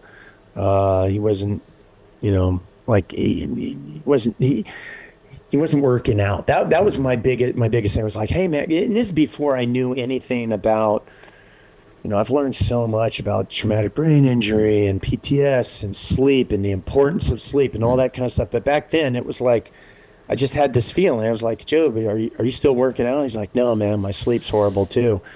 And then later in the deployment, they lost 2 more guys.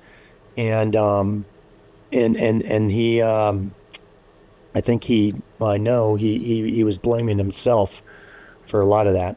So I don't know the why, but that was really a tough time for him, obviously, at that point in the deployment.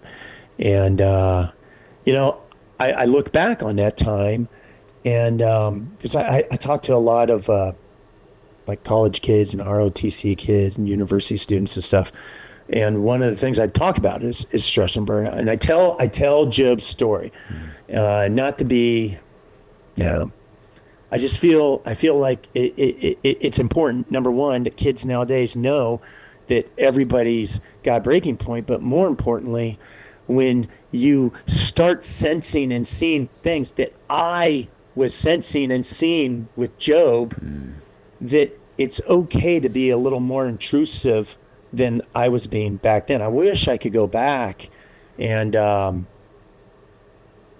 approach that time different with my buddy when I saw how much he was struggling and how much he was kind of blaming himself. But it's so important to have not just to have a swim buddy to lean on when you're feeling bad, but I almost feel like it's more important that when you see a wingman or when you see a swim buddy or somebody, that you just have this spidey sense, or you have this sense like something's not right. It's okay to say, "Are you all right, man? Are you thinking of hurting yourself, or do you need somebody to talk to?" And 9 times out of 10, the answer is probably going to be no, man. I'm fine. I'm just stressed out. I never did that. And I look back on it, I'm like, well, shit, would that have made a difference? And you talk to people that, when we were in POTFF, we used to have these speakers come in. And these guys, there's this one guy, I'll never forget, man. He was a survivor from the Golden Gate Bridge. So he jumped, right? And with him on this speaking tour was a police officer. God, I wish I remembered these guys' names. And the police officer had like the most saves from the Golden Gate, but also with the saves came, guys that didn't make it. And they had this speaking thing, and they would go around and talk with people. And every single person that's lived from jumping off the Golden Gate Bridge has regretted it. They all say the moment their hands let go, or the moment they stepped, they regretted it. Yeah. And when I think about people that are struggling and making that, we call it the permanent solution to a temporary problem. I think a lot of people, they're right on that razor's edge, and sometimes all it takes is a phone call, or just a, hey man, can I meet you for coffee, or just anything to maybe tip them one way when they might go the other way. And so I love talking to kids about it, man. It's like one of the things I do. I run around, I do this pro bono stuff, and then sometimes they pay me and I donate it to the UDT SEAL Association. But I think it's, that's another thing, man. The nonprofits, maybe we can get into that. I don't know how you're doing on time, but there's so much good shit going on out there. Just in NSW, we have the SEAL Legacy Foundation, the SEAL Future Foundation, the Navy SEAL Foundation, the UDT SEAL Association, the SEAL family. We have all of these helping resources that are raising, money and resources to help guys and the families, and it's incredible. Perfect example. You ever heard of OHF? The Honor Foundation? Is that the? No. Oh, that's another great one. OHF. Yeah, Matt would kill me if I didn't mention the Honor Foundation. They're amazing. Matt Stevens. But no, OHF's Operation Healing Forces. And these guys, they send special operations couples. I know they wish they could do it for all military, but they can't. They're just not big enough. But they send them on retreats. And a very good friend of mine, he was the executive director there for a long time. He's not there anymore, but I remember he was just like, John, you got to do this. You got to take Katie. You got to do this. You got to do this. You got to do this. And I'm like, no, man, that's for guys that are really hurt, or that's for guys that really need help. I don't need help. I'm good. And then when I was getting ready to get out, and I went to the the VA to get checked out and stuff, they're like, hey, dude, you got some issues. And so I did an inpatient program at the VA for a while, and I was like, wow, man, I'm maybe not exactly okay. So the next time that my buddy asked, I was like, you know what? And I'm working at KAATSU, and they're really cool about taking time off if you need to. And so Katie and I went on one of these retreats. And brother, I'm telling you, there was no chaplains, there's no counselors, there's none of that. You go with there's 4 couples, and then there's a retreat lead. So there's Katie and I, there's a Green Beret couple, and 2 MARSOC couples, 2 Marine couples. And all expense paid. ours was to a Dominican Republic, beautiful home, all the meals taken care of. And then what would happen is in the mornings, you would all wake up, awesome breakfast, and we'd all go do an organized event. The retreat lead would organize something like surfing or scuba diving or hiking or whatever. And in the afternoons is just you and your wife and nothing else. Just you and your wife. And then at night, you get back together as a group and you have dinner and drinks and stuff.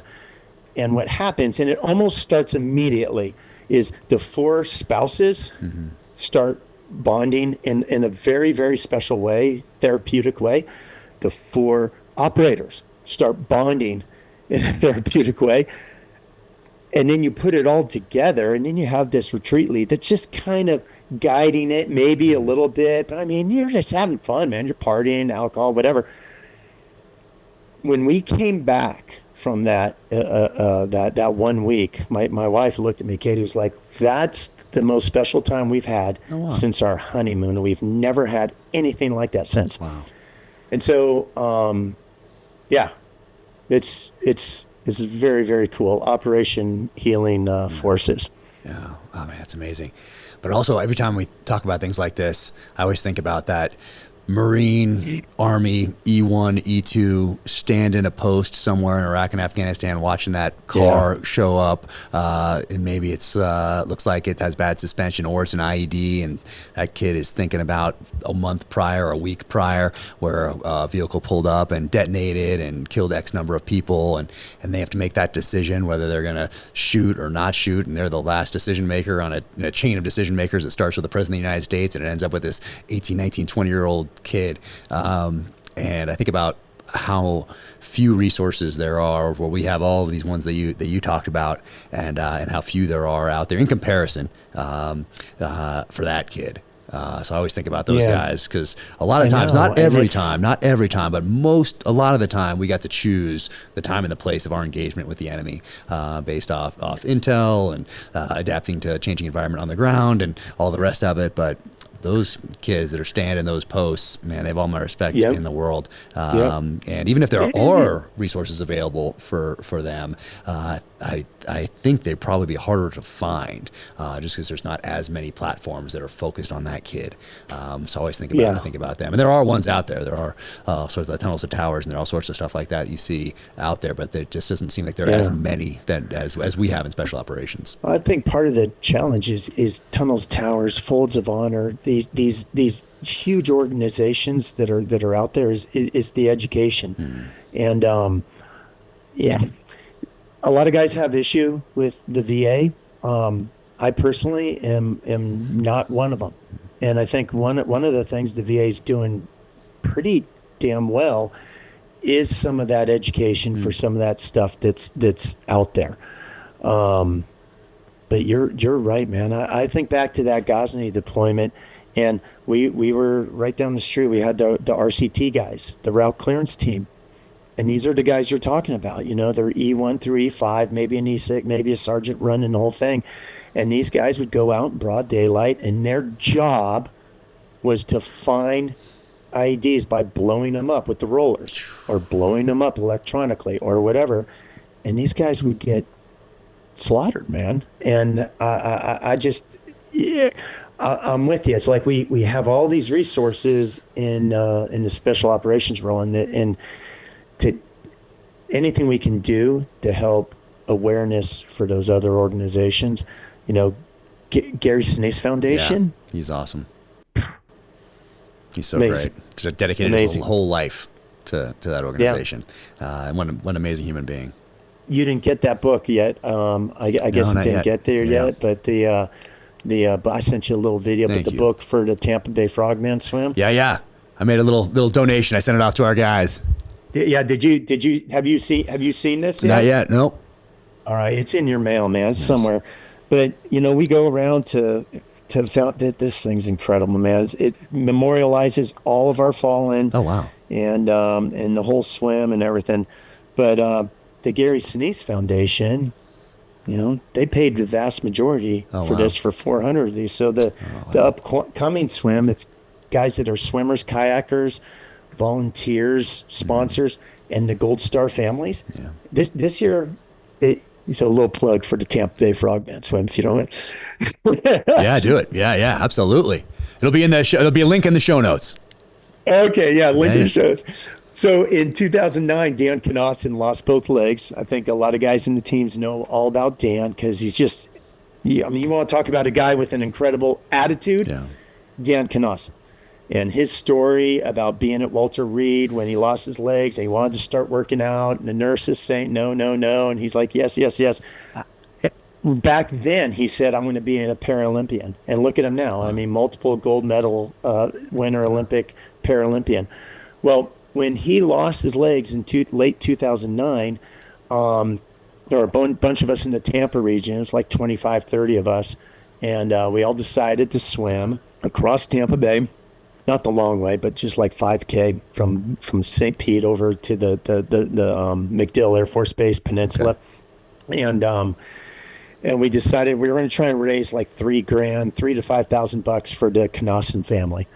And we end the swim. We're over at the Post 138, the American Legion, over on the Tampa side. We end the swim, and everybody's putting a pile of cash and IOUs and checks and pocket lint and whatever. We're throwing it on the table. Everybody's drinking. It's a party.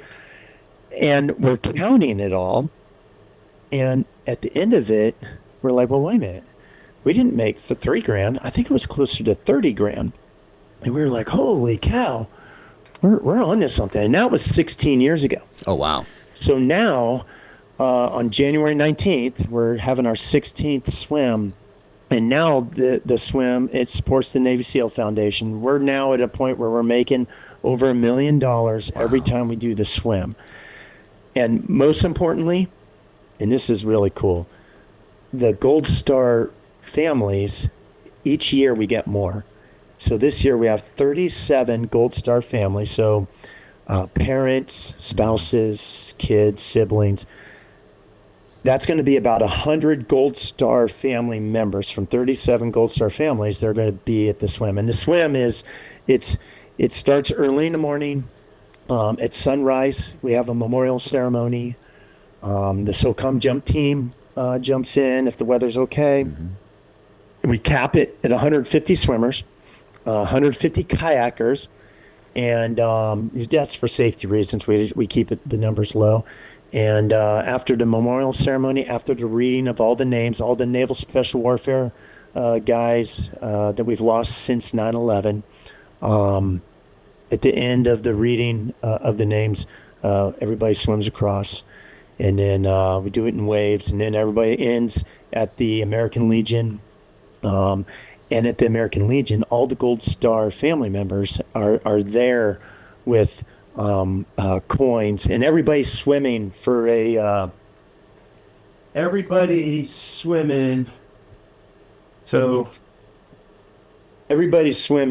for one of our fallen heroes, and every kayaker is doing it for them as well.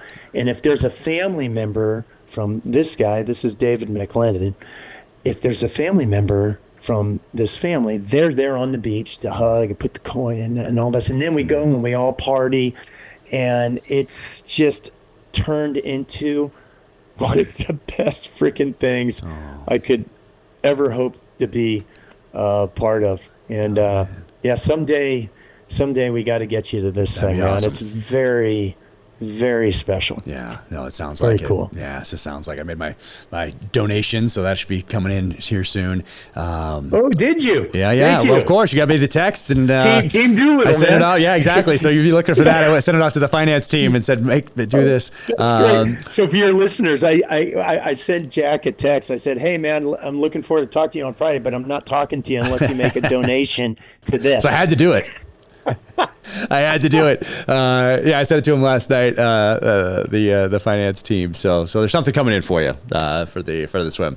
Of course. Oh, dude, thank you so much. Of course, absolutely. Man, am I allowed to ask for you to put that in the show notes, or is that an overstretch? Oh no, it'll be in there. Yeah, but for sure. Man, yeah, awesome. It'll be in there. Awesome. People can click on that and go see what it is, and I'll try to make sure this comes out before you do the swim. So I'll try to get this out there in like 2 weeks. But awesome. Man, you're talking about about that. We all know guys that took their own lives, and it's just so tragic and heartbreaking. And there was only, I think what brought this to mind is that I was thinking about how much harder it probably is to see it in a friend who's a peer who's running and gunning the same way you are than it is as a leader to look at your guys and be able to identify, hey, this person is not the same guy that I was just downrange with 6 or 7 months ago. Something's changed in him.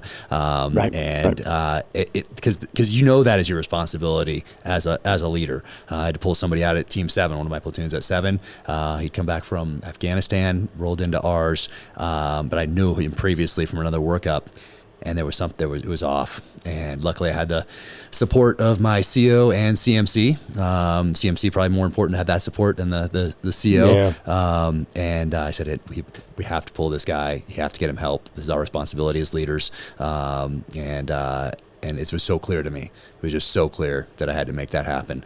So pulled him, and Alfie went and got the help that he needed. And as far as I know, he's doing great today, I think. But I know he was shortly after that. But that's what that person needed. And oftentimes, and when you're in these situations, you're never going to self-identify, or I shouldn't say never.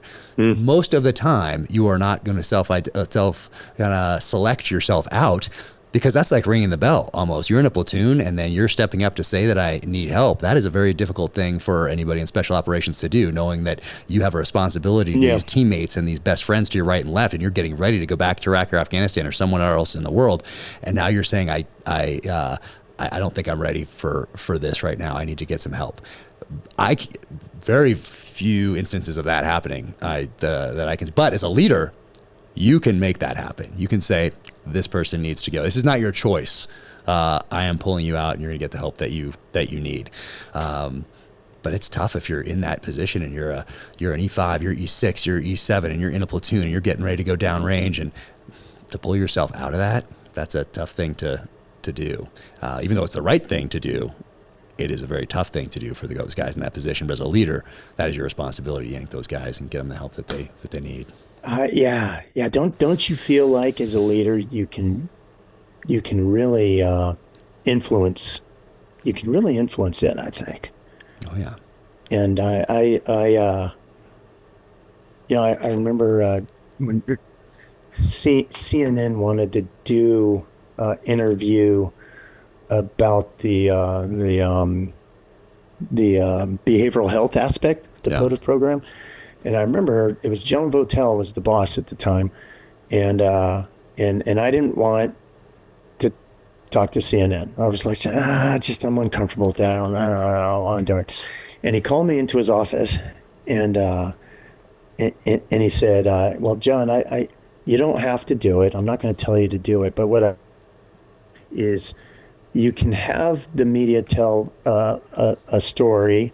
And they'll come to their own conclusions, or you can tell them the truth about what's going on, and then they'll actually get it right. And I know, quiet professional guys don't want to talk to the media, but if you don't do that, they'll end up making their own, they'll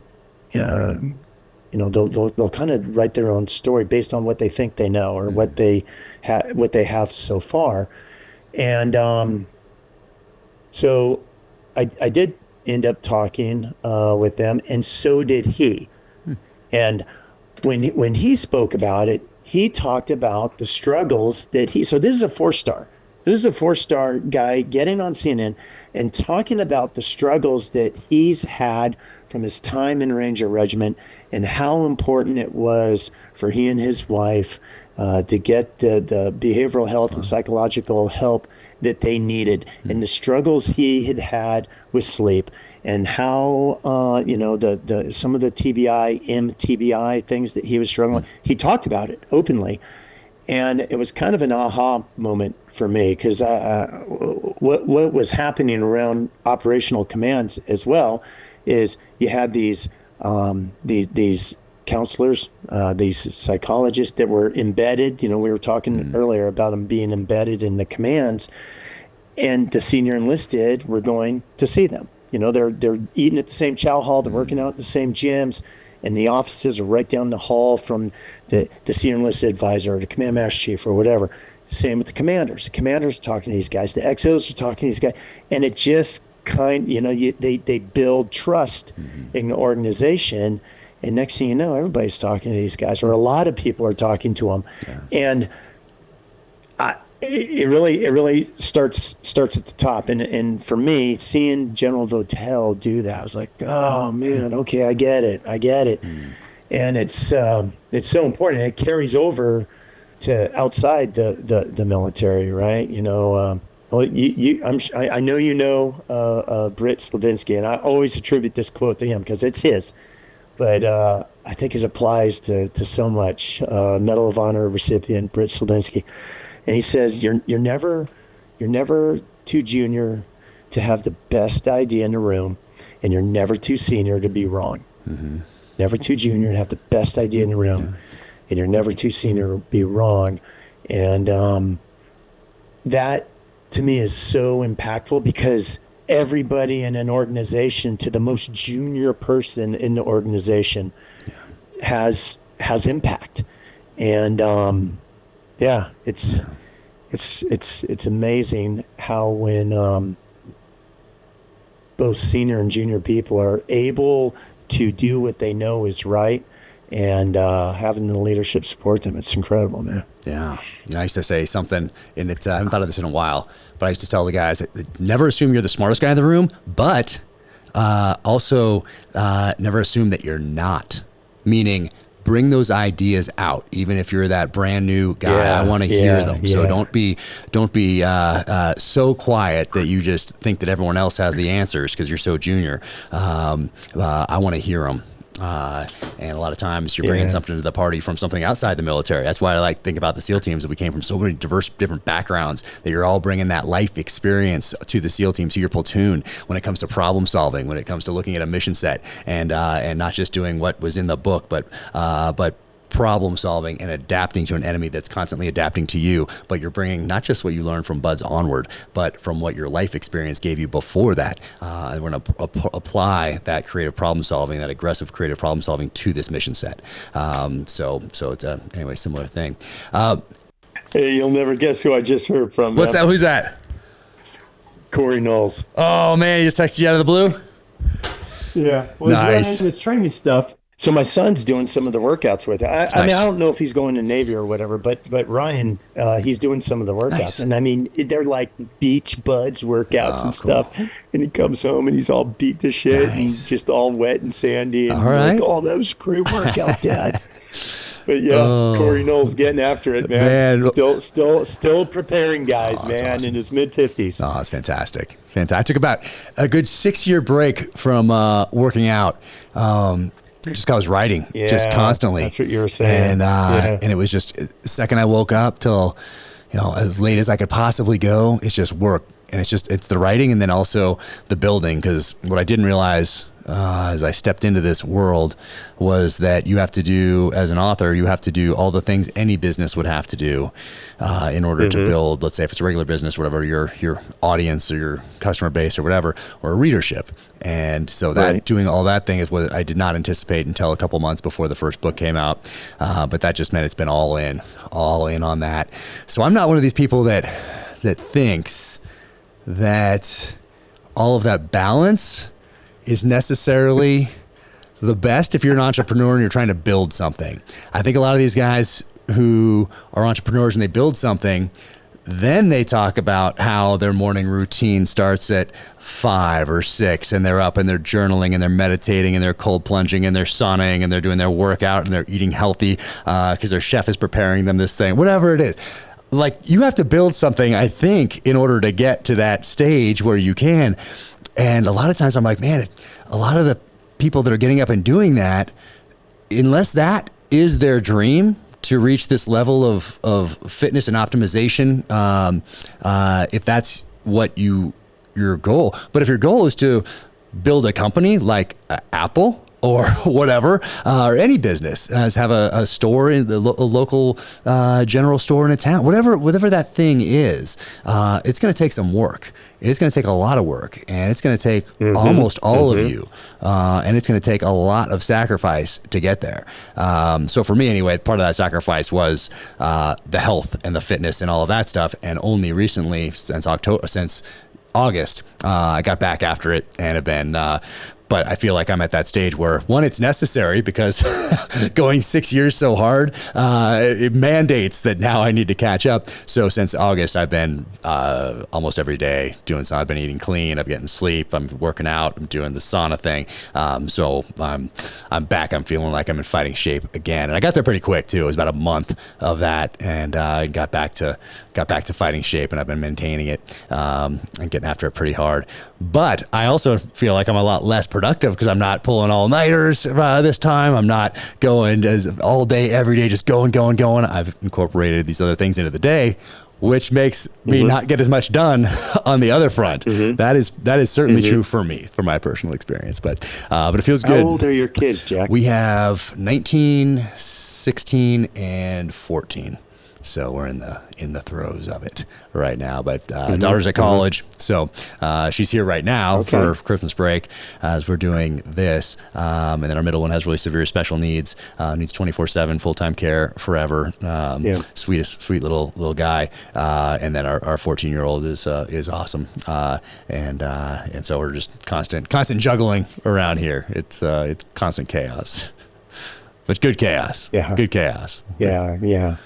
Yeah, well, finding that balance when you have kids at that age, and I can't even pretend to understand the stress and strain that you're under from the writing and editor side and everything that's aligned with that.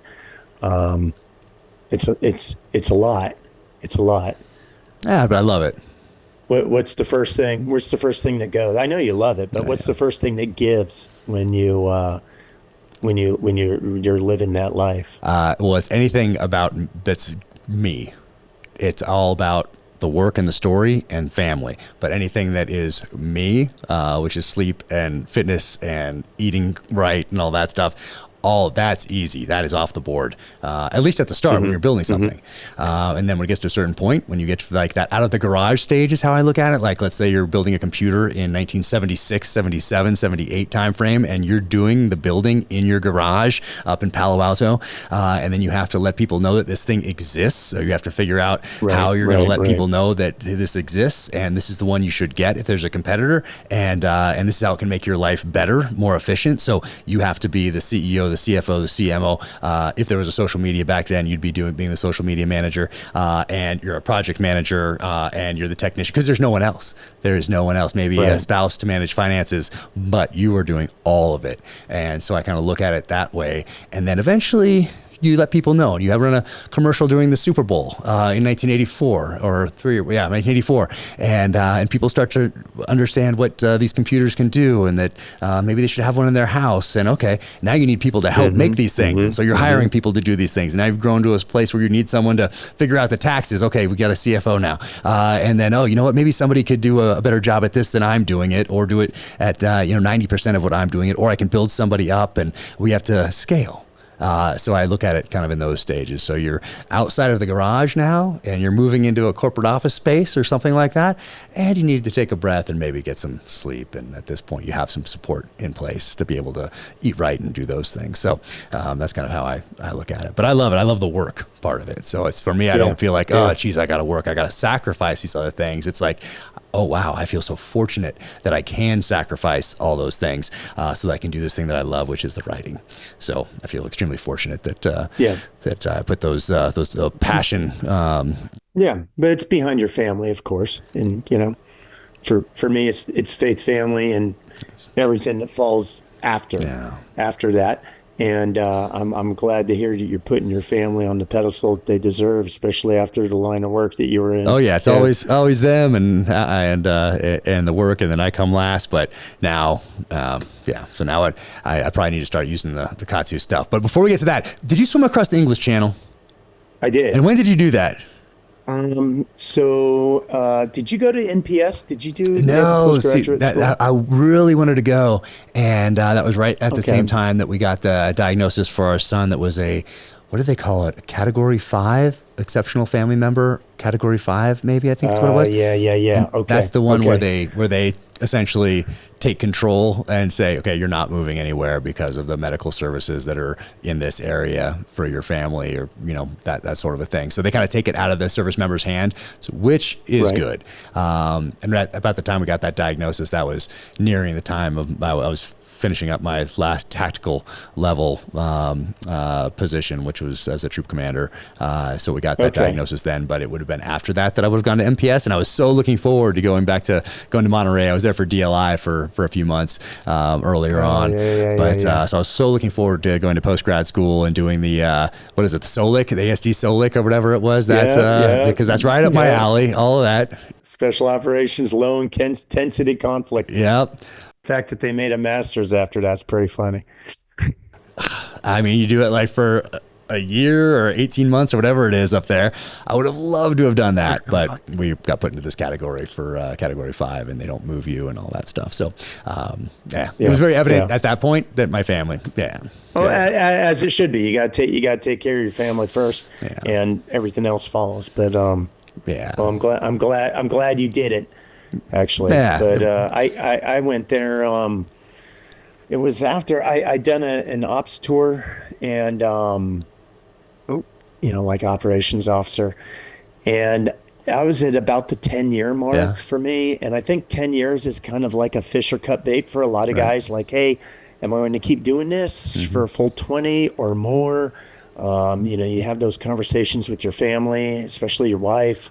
And we decided, like, I was right on the fence. Like, after doing all the platoon stuff and then doing ops, I was like, good, staff work, man. What the so brutal. I don't know, man. I'm not sure about this. Yeah. And my boss at the time, back to Margaret, he and the detailer and Margaret kind of said, hey, look, before you make that decision, please let us push you to Monterey for a year and a half. Nice. And so that's what I did. Afghanistan was in full throw. Iraq had started when we were there in Germany. And so I show up at Monterey, and it's early 2004. Okay. Yeah, early 2004. And I struggled with it, man. Not so much with the school. I wasn't looking forward to going back to school. I hated school stuff. Back to our earlier conversation. But what I was struggling with was the fact that all our buddies and teammates were over there in one of those two places getting after it, and I wasn't. I was drinking coffee. I had my nose in these books, and I was learning cool stuff that I wish I had learned earlier. And it was a great experience. I was learning, and those instructors at MPS have nothing but the highest praise and respect for those guys. But I personally was struggling with being there. And so called Mike Troy. And this was, so I called Mike, and I said, hey, man, I'm in school, and it sucks, and I'm struggling. And he was the one to put the idea in my mind. He goes, John, pick something really hard and do it for a purpose bigger than yourself. And then he said, didn't you tell me that one of the first SEALs killed since after 9/11 was a friend of yours? I said, yeah, Neil Roberts, Team 2. And I showed up as a new guy, Team 2. Neil, Fifi, he was on the quarterdeck. And he became one of my Team 2 mentors, right? One of those guys. I became friends with him. And he was the first SEAL we lost, as you well know. And Mike said, pick something to do in memory of him. And I was like, I don't know. And he goes, John, swim the English Channel. Wow. And I'm like, what? He's like, swim the English Channel and do it in memory of your friend. And those nonprofits that you were telling, that we were talking about earlier, pick a couple of those and raise money for them. And if you do something hard for that, you'll be able to do it. And it'll get you through all this time at school because you'll be training for it. And I was like, I don't know, man. I was a 200 breaststroker in college, man. English Channel's a little longer than that. The longest swim I'd ever done in my life was with you in second phase, and we had fins, and we had rubber, we had neoprene, we had the shorty wetsuits. That's the longest swim I ever did when we swam down to Imperial Beach. Right. And, for an English Channel, you don't wear rubber, you don't wear fins, and all this stuff. And I was like, Mike, I'm not a marathon swimmer. I've never done that shit before. He's like, just think about it. And I said, all right, I'll call Patty. I'll call Neil's wife and bounce it off her. And Jack, within the first 5 seconds of that phone call, it was done. It was done. Wow. She was just like, oh, my God, you got to do it. You got to do it. Neil would have loved that. Nathan. He calls Nathan. I can hear his son coming in. Wow. Mr. Doolittle's going to swim across the English Channel in memory of Dad. Wow. And I was like, yeah. Shit. Now you got to do this thing. Yeah. So now it's game on. Yeah. And that was interesting because I don't know if you know anything about that event. I certainly didn't, but I learned quickly. Is it a race? Are there other people doing it at the same time, or is this? It's a solo thing. Yeah, that's what I thought. And what you do is you reach out to the Channel Swimming Association and you get lined up with a pilot and all this stuff, and you have to get approval from them to do it. Okay. And the way you get approval is you have to show them that you can meet certain milestones, both in how far you can swim, but more importantly, in how long you can be immersed in water without any neoprene under 60 degrees Fahrenheit. Oh, wow. And so I was like, okay, well, I went through Buzz, I'll figure it out. Yeah. Well, when we were in Buds, when we were doing 2 mile ocean swims, we wore shorties. Yeah. We wore rubber. We wore neoprene. I didn't realize how important that was. So I'm in Monterey. I've talked to Patty. I talked to Mike. I bounced it off Katie. Katie's pregnant with Ryan. Oh, wow. She's like, you want to do what? Yeah. Yeah, okay, John. Whatever you need to do. Oh, wow. God bless her, man. She was so supportive. Sure. So I go down to the beach at Monterey near the fishing pier down there. I got my Speedo, got my hat, my cap. And I'm like, all right, here we go. And I'm just going to stay shallow because you don't want to go deep in Monterey because there's some ugly stuff out there. So I get in the water.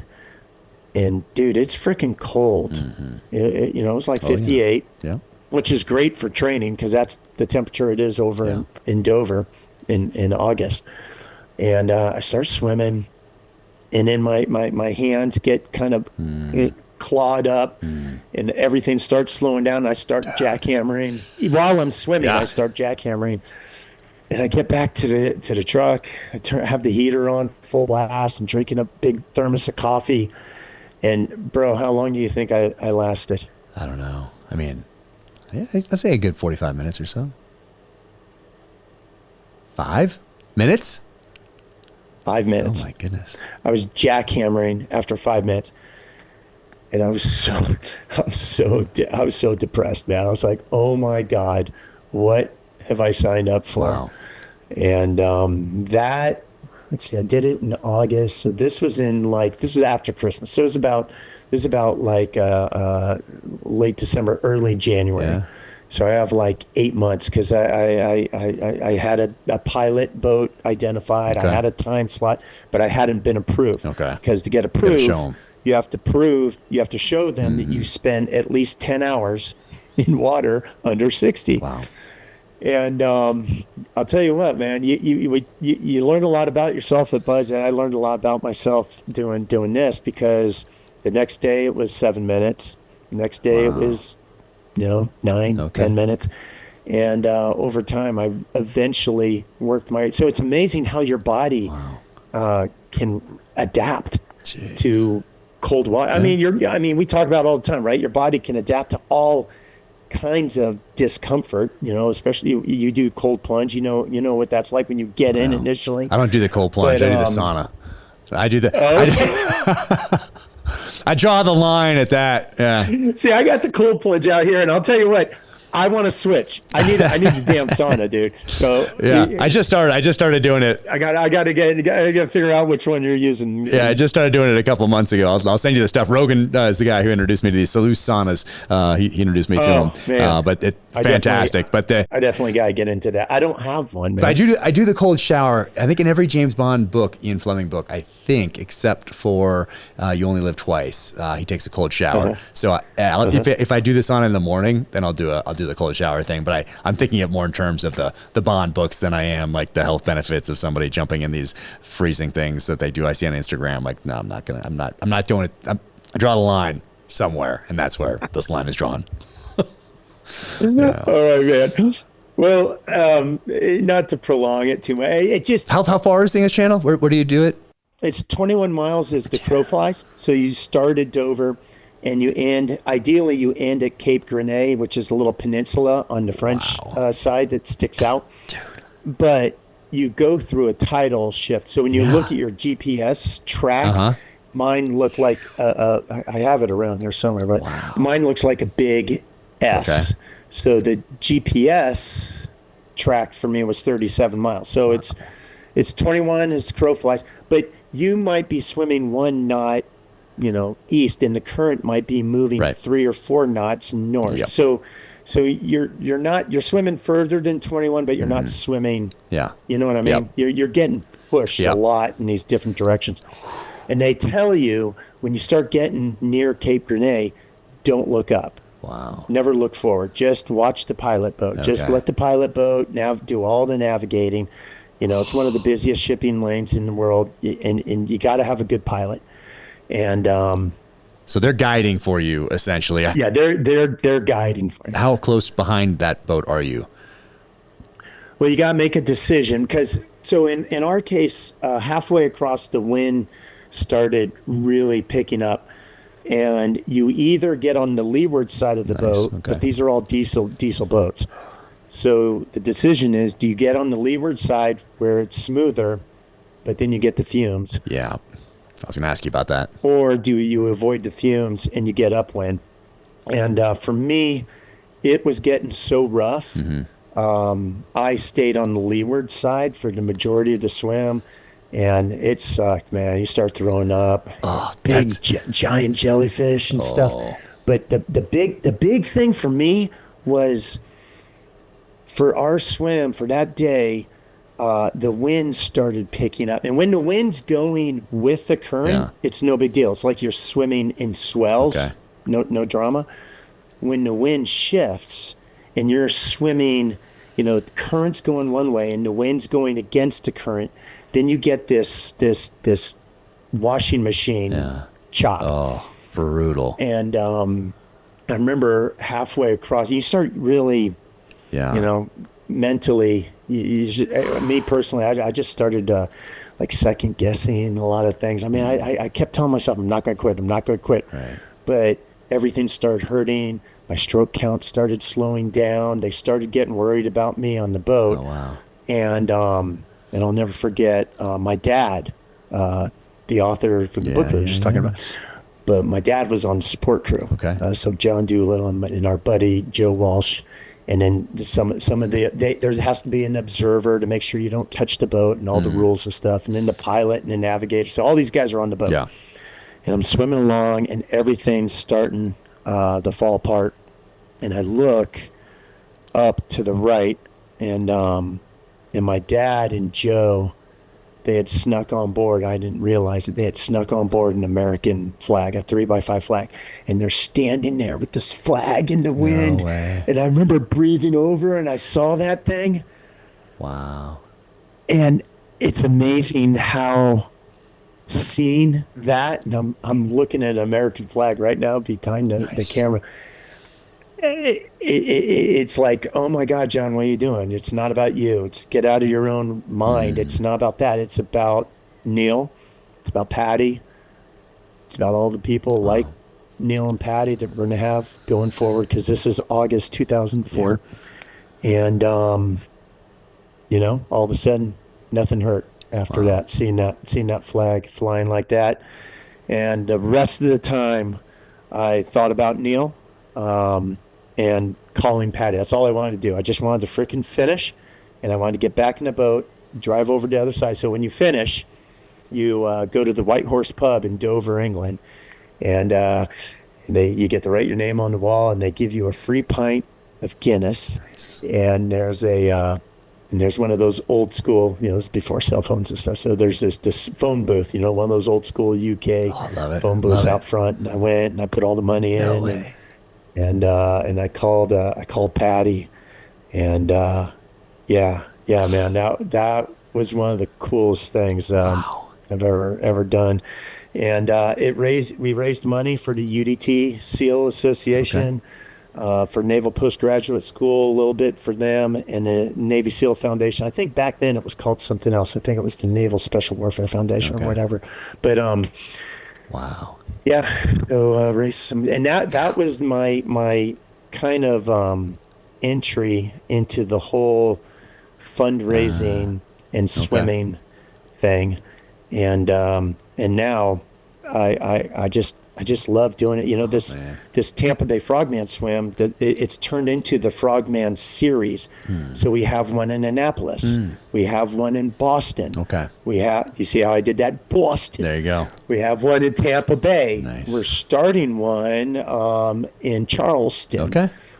Bill Brown's got his swim up in the Hudson River. Have you ever heard about that or seen that? Oh, I've seen one. Yeah, I think I've seen that on the news. Yeah. I did that once, and that's a different swim than the Frogman Swim series, but it's still a swim raising money for the foundation. And man, there's just something about when you take all these guys from our community and you put them in one spot, and they don't have to be swimming or partying or whatever, but you just put them all in one spot.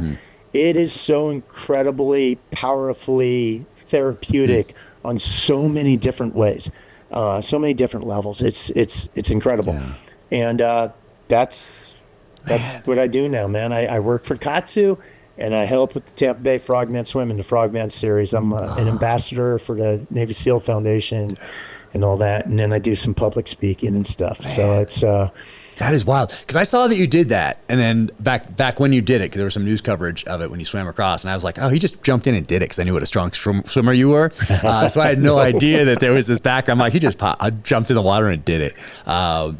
Before you jumped in the water to swim that, what was the longest swim that you had done training up for it? Well, I had to do that 10-hour one, so I went up to San Francisco, because that was good temperature when I did it. But they weren't as concerned about the distance as the time. They wanted proof that you could survive in water. Well, how long did it take you to do the swim across the channel? How many hours was it? 12 hours, 24 minutes, so just under 12 and a half hours. Oh, wow. So they want you to be in there almost as long as it's going to take you to do the swim. Okay. Yeah. Okay. Yeah. So, got it. But I didn't pay attention to the people that said don't look forward when you get near the end, because we missed Cape Grenade. And what happens is you get this sensation, you look up, and it's almost like the White Cliffs of Dover, but over on the French side. And you look up and you see those cliffs that first time. It's like, yes! You keep swimming. You look up again. Wait a minute. Oh, wow. They seem like they're a little further away. I was going to ask that. And they are. They start getting smaller and smaller. And you've been swimming for like 11 hours. And they say, you know, for our swim, it was a 10-hour swim and a 2.5-hour sprint. Because now you have to punch through the current to get to the shore. So we missed it. But that was my one and only marathon swim. Wow. I wonder how many people take the advice and don't look up. I mean, everybody's got to do it, right? As soon as you tell someone not to do that, I would think that everybody does, you know. But I bet there's some rule followers out there that have done it. But I would guess if I had to, I would guess that over half the people don't follow that advice and pick their head up at some point during that 12-hour swim and look up and look at that destination. I would think, but I don't know. I'm sure I'd be very curious. Thanks for asking about that. I usually don't like, because I do podcasts and stuff, but I usually don't offer that up because I kind of struggled with it, when I did it because I asked the community, I asked Warcom, hey, can I do this? I was an 04, been in just over 10 years, silent professional, it's like, God, there's going to be media with this. I don't know. And I remember one of our senior leaders down in San Diego saying, hey, it's okay. The reason what you're doing this for is a great thing, and it's way bigger than you, and it has the potential to help people. So in my opinion, it's okay, John, go for it. And so I did it. And, I think we all kind of struggle with that. I know you do. We talked about this in the past. Everybody's like, okay, well, how far do we go with it? Hey, I was in the SEAL teams and da. But I think if you're doing something for a purpose bigger than yourself, and I know you are doing this, it's awesome. Then it's okay. It's okay to be. I think it's important, especially for our kids, that we all be proud of what we did, and it's okay to talk about it, man. Yeah, I look at it as it's a foundation, and it's just like a foundation. It's like anything else. Stuff before the teams, that's part of my foundation. The team stuff's part of my foundation. What I did yesterday is part of that foundation and part of that experience. And you want to keep building, or at least that's how I look at it. I want to keep building on those layers of that foundation rather than get mirrored in any part of them. So yeah, that's how I kind of look at it. But you mentioned San Francisco Bay. So when I was at DLI for those 6 months for French, because I thought I was going to go to they thought I was going to go to North Africa, West Africa for something, and I did end up going, but I had a terp the whole time, so my French is essentially gone.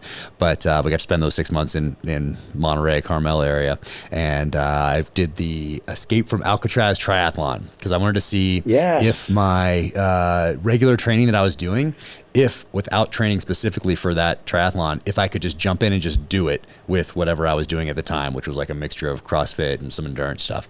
So I went down to that local community pool there that they have at the base of the hill in Monterey there. So I was swimming at lunchtime and working out at lunchtime and that sort of thing, but just doing my normal runs and just normal SEAL stuff is what I was doing.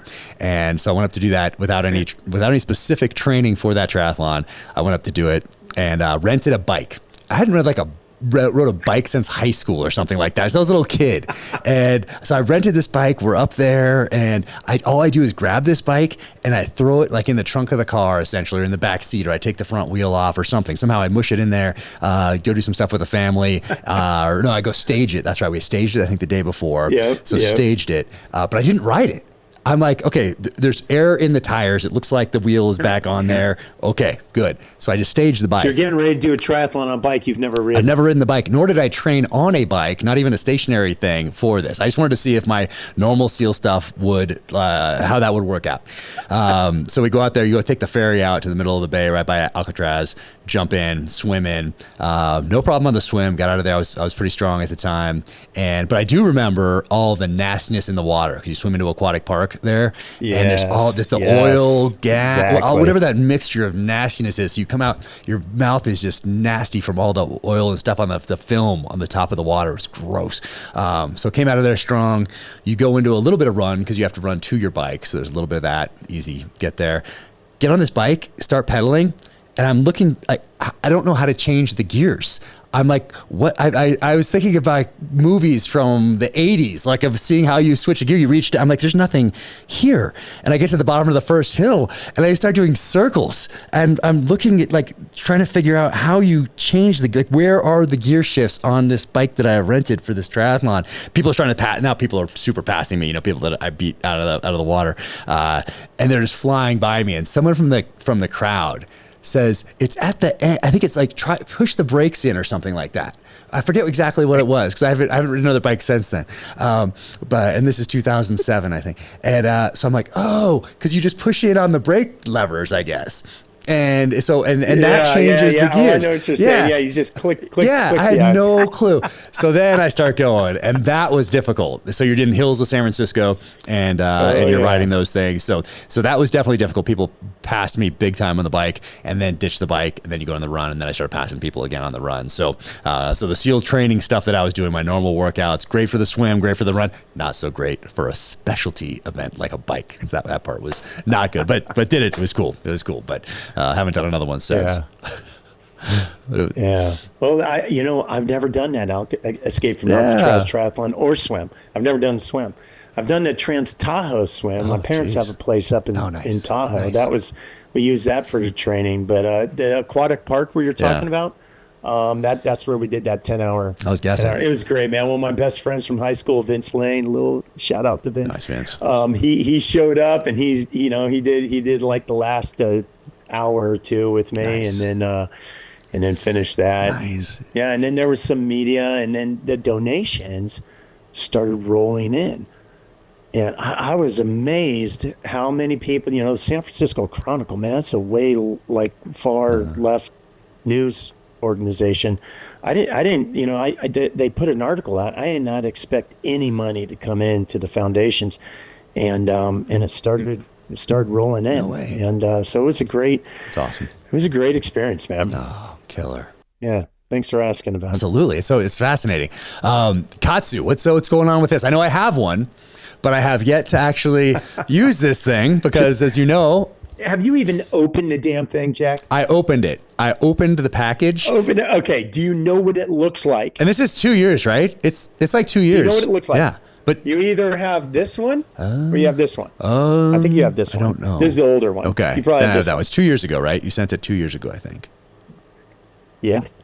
I think over a year for sure. But I think it's 2 years. My boss is going to hear this. He's going to be like, I was a little busy. No, been a little busy. That's perfect. So just, all right, quick. I don't want this to turn into big sales. No, I want to hear about it though. I've been with this company for over 7 years. Okay. And the reason I'm with KAATSU, and KAATSU is a Japanese word. It stands for Ka is pressure, Atsu is or increase. Ka is increase, Atsu is pressure. Okay. So like shiatsu, but it's a type of pressure massage. So what these things are, they're pneumatic, elastic air bands. Yep. So they're not tourniquets, right? And what happened with me is when I was in that POTFF job, I had a shoulder surgery, same shoulder rotator cuff surgery I'd had 6 years earlier in Germany. And in Germany, it was like 10, 11 months before I was back to full functional movement, strength, power, agility, all that kind of stuff. And the PTs at SOCM, so Special Operations Command Central, right next door to Special Operations Command headquarters, the PTs that we use were over there. They had this thing called KAATSU. And this is, it used to be a lot bigger than this. It used to be like the size of a shoebox. Okay. And so this guy, Jim Godin, great PT, he's like, hey man, for this rehab, maybe you might want to try this. It could speed up your rehab. And he had just started dabbing in it and playing with it on the physical therapy side. And I was like, all right, man, I'll do anything to rehab faster, and I'm getting older and stuff. And so I did all my rehab for this shoulder surgery with KAATSU. And what happens is you put these things on, and they're either on, you have leg bands, and you wear them up high on your legs, and you wear them up high on your arms. And when you start doing any kind of multi-joint movement, when you have this on, it feels much harder than it should, right?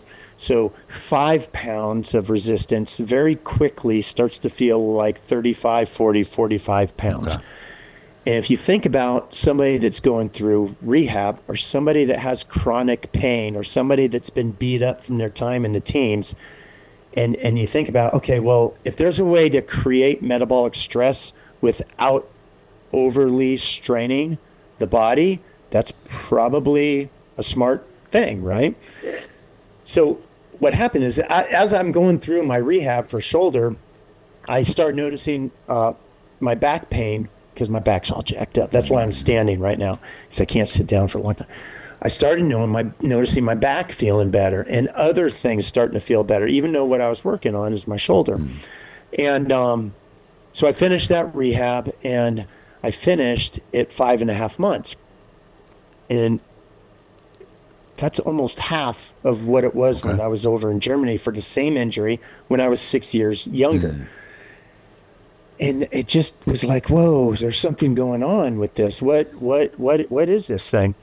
And so I started learning more about it, because the job I was in, all the human performance program, so all those contracted HP guys that SOCOM would contract and hire for all the operational commands, they all fell under POTFF. So it was perfect fit. I got to experiment with all these different things that were out there. And this was one of them. So I started borrowing the equipment from gym and taking it home and using it for workouts with low to no weight. Jump forward to when I was getting ready to get out for my terminal leave. I went out to Tokyo. I met Dr. Sato and his staff.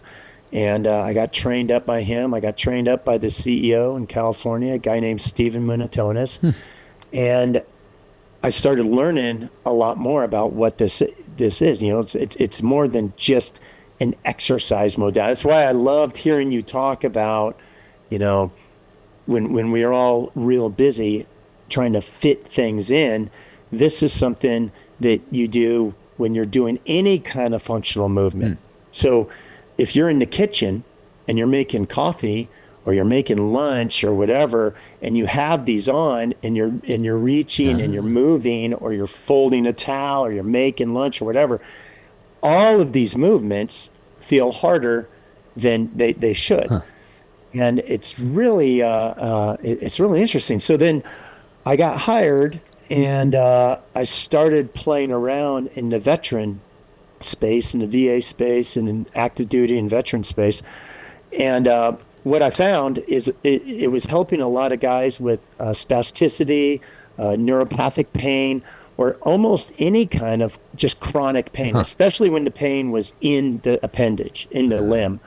They call it a systemic response, where you get benefit elsewhere in your body, but you definitely feel it distal of the band. So what is it doing? It's constricting the blood or something like that? What is it doing?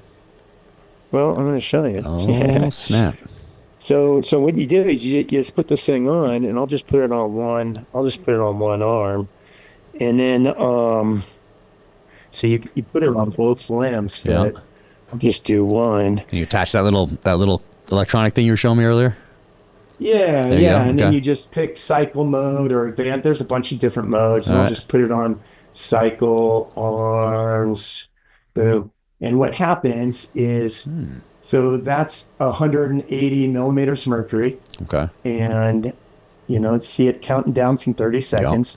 So for 30 seconds, this thing is pooling blood in the limb. Now, it's not a tourniquet, because if it was a tourniquet and I pressed on my hand, that would stay white. The lighting's kind of weird. No, right? I got it. You can see But it. if I pushed on my hand, if this was a tourniquet, that would stay white, right? No. And it's not.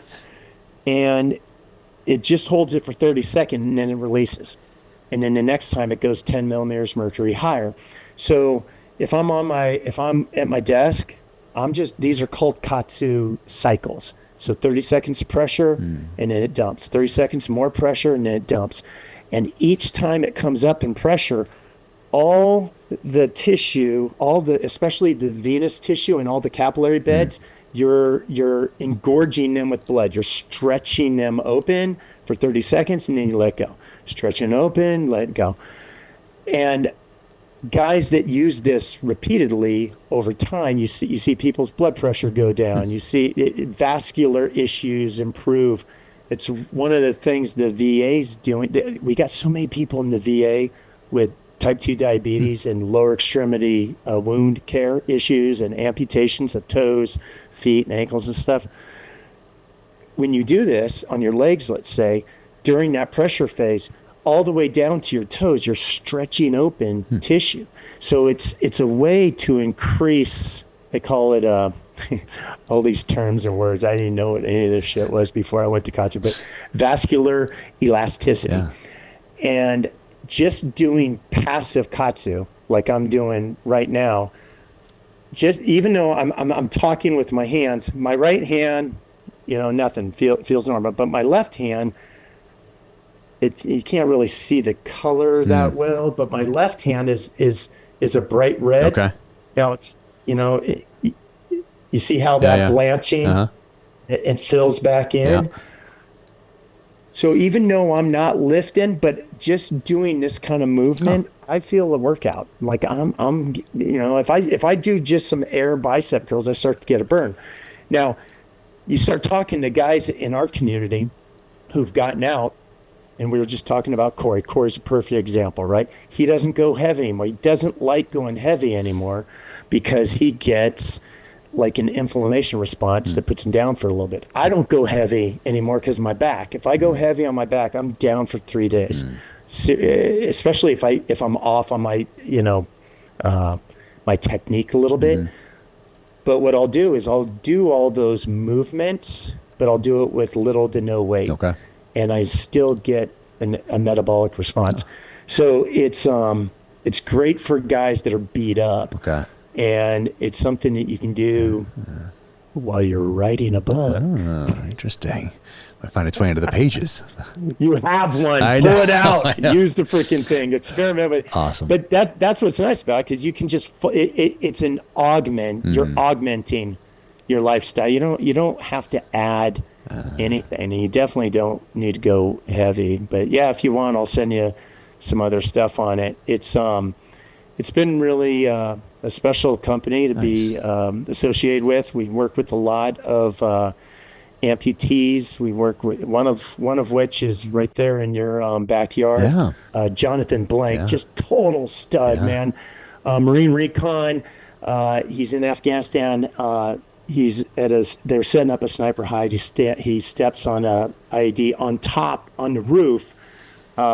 Didn't have body armor on, and just gets both legs just blown right off. But Jonathan's just one of many amputees we work with. These guys, and I'm not saying KAATSU fixes necessarily what they call phantom limb pain, although we have had anecdotal success with that. But the residual limb pain that these guys are dealing with at the sutures, right at the stump, they don't like to say stump, but at the end of the limb, because that limb doesn't ever get to really exercise, this is a way to simulate exercise for that limb, because we're stretching. Because when you're doing exercise, you're expanding and stretching open capillary beds and venous tissue and vascular tissue. The guys that are dealing with that type of pain, they love the feeling, especially if they have any kind of athletic background. So when I slapped the stuff on Jonathan on his legs, because when I showed up at his house, and I had never met the guy, beautiful home. By the way, Gary Sinise, again, built that house. Amazing. His foundation built that entire house in Park City. Incredible. Right down the street from you, Jack. Built that house for him. I just can't say enough good. Yeah, Jonathan's amazing. He did we did an archery thing together, and then I saw he did a hunt up in Kodiak. Oh yeah, either last year or the year before. Incredible, just incredible. What a great guy. Yeah, and thanks for bringing Gary on your show. Yeah, he's so good. Such a great guy. One of the things I on one of my deployments, I saw a note. I'm total ADD here, but I saw something from him on the internet, and I wrote a short letter to him, and I was in a leadership role, and I wrote this letter to him. I was like, hey, I really appreciate what you're doing, blah, blah, blah, blah, blah. Short paragraph.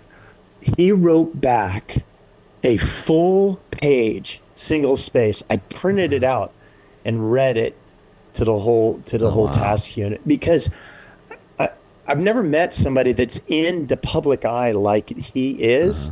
But when it comes to first responders, and especially the combat veterans, holy smokes, the guy's amazing. So anyway, he built the house for Jonathan, and we're in Jonathan. It's around Christmas time, and we're like decorating his tree stuff. But he's doing KAATSU. And when I showed up, he was kind of down in the dumps. He was in a lot of pain. And after he did a couple of these cycles on his arms, so he's moving around on his arms, and he loved it because his arms are already super strong anyway. But with KAATSU, just in decorating the tree, he has this ladder, and he's climbing up with his arms, and he's getting a great workout. And he's like, I want to try it on my legs. So we put it on his legs, and the pain dissipated. I think his words are 90% improvement while he was wearing it. Wow. And then he asked, how do I get one of these? And I'm like, bro, that one's yours. And what's happened is for people like Jonathan, especially guys that work, and this gets back to the special operations foundations versus the others. And I'm really looking for non-soft foundations that would be willing to do something like this. But Operation Healing Forces, Navy SEAL Foundation, Green Beret Foundation, what happens is they have people in their formations that have chronic pain or can't work out anymore with heavy weight for a variety of reasons, or that are struggling with sleep. And that's a whole different conversation. But they will buy KAATSU. So we give them a discount. SEAL Foundation, for example, we give them a nice discount. They will, they vet who it is that's asking for it. They'll buy it for them, and they'll get it. So we have a lot of guys out there, and OHF's actually done it more than any of them. But a lot of foundations that are buying this stuff for guys, and it's making an impact. What I like to talk about with this stuff is, we have a lot of Olympic athletes, pro sports, college sports, and this stuff helps. Absolutely. It helps with recovery. It helps for, finishers at workouts and stuff like that. But it only helps elite athletes incrementally. When you meet somebody like Justin or somebody like Jonathan Blake or somebody who's like, oh my God, I've been on opioids for the last 10 years, and I maybe don't need as much pain meds when I'm on it. Now we're not talking incremental. We're talking about exponential change in these guys' lives. And that, more than anything, is why I'm still at this company, because it's helping a lot of people, and I love it, man. I use this shit all the time. That's awesome. Yeah, Brain Treatment Center. What is your experience with them? What are you doing with them these days? Okay, so Brain Treatment Center, now known as Wave Neuroscience. Early on when I was in POTFF, I met some of these guys, and they were showing videos of SEALs and Green Berets before and after this treatment. And I was immediately on the defensive when I saw this. And then I saw a guy that I knew. And this was at SOFIC, the Special Operations, the industry conference every year in Tampa. And this is in like 2016. So I called this guy that I knew that's on one of the videos. I'm not going to mention his name. And he goes, dude, it's legit. And I'm like, really? He's like, yeah, you got to talk to those guys. I wasn't sleeping more than 3 hours a night, and now I'm sleeping 7 to 8. I was like, oh, okay. So he got my attention. Start talking with these guys. Long story longer, I ended up going through the treatment myself. I have no affiliation with Wave Neuroscience, but what I will tell you is that I was a guy that was waking up at 2:30 to 3:30 in the morning religiously, and once I was up, the wheels start turning. I just couldn't get back down. And it was like that for a few years. So I was really struggling with it. And while I'm in that POTFF job, I learn about this thing. So we go out there and we meet these guys, and they start explaining what it is they do. And it's called MERT, Magnetic EEG Resonance Therapy. And I meet this guy, Dr. Eric Wan. And Eric starts explaining what it is that they do for kids on autism spectrum. They got all their start with autistic kids, and they really had my interest, because we were dealing with some of that in our family. And I said, all right, well, tell me more. And we had the command surgeon, Scott Cota, was out there, and the POTFF we had a bunch of people out there, and they started explaining what it is they do, and in very general, and I'm going to screw this up, and Eric will give me crap about, but in very general terms, everybody's brain, everybody's mind has an intrinsic frequency, especially for all the different wavelengths, but specifically they look at your alpha wave frequencies. And when they did the EEG on me, what should have been a very smooth alpha wave, cohesive looking, like it looks like a nice bell curve. That's what it's supposed to look like. Mine had 2 different peaks. And I said, okay, this would probably help you because, and as they do the EEG and they're looking around, they're like, hey, did you ever have a massive, like really bad concussion on your right side in the back? And I was like, well, yeah. How'd you know that? And I had a static line jump that I shattered my ankle on, and I got knocked out, got dragged down to tarmac and all this, but it hit back right. And they're like, yeah, we can see that clear as day on the EEGs because your wavelengths are all out of sync in that area. And I'm like, you can help with that? And they're like, yeah, that's what we do. And I was like, okay, let's do it. And so what happens is it's magnetic pulse energy. And if you think about the way it was explained, one of the ways it was explained and I could kind of visualize was if you think of millions or billions of swings all swinging together and a whole section of swings that are out of sync, if you think of that magnetic pulse energy is very, very light. If you think about it, just tapping on those swings that are out of synchronicity with the rest of them, then you can make a real impact. Within 2 or 3 days of being at this place, I was there for like four weeks. On the first night was really weird. I was all over, but by the third night, I was sleeping 7 to 8 hours. That was 4 years ago. And it sticks because they also teach you some life kind of hacks, like, with sunlight and this and that.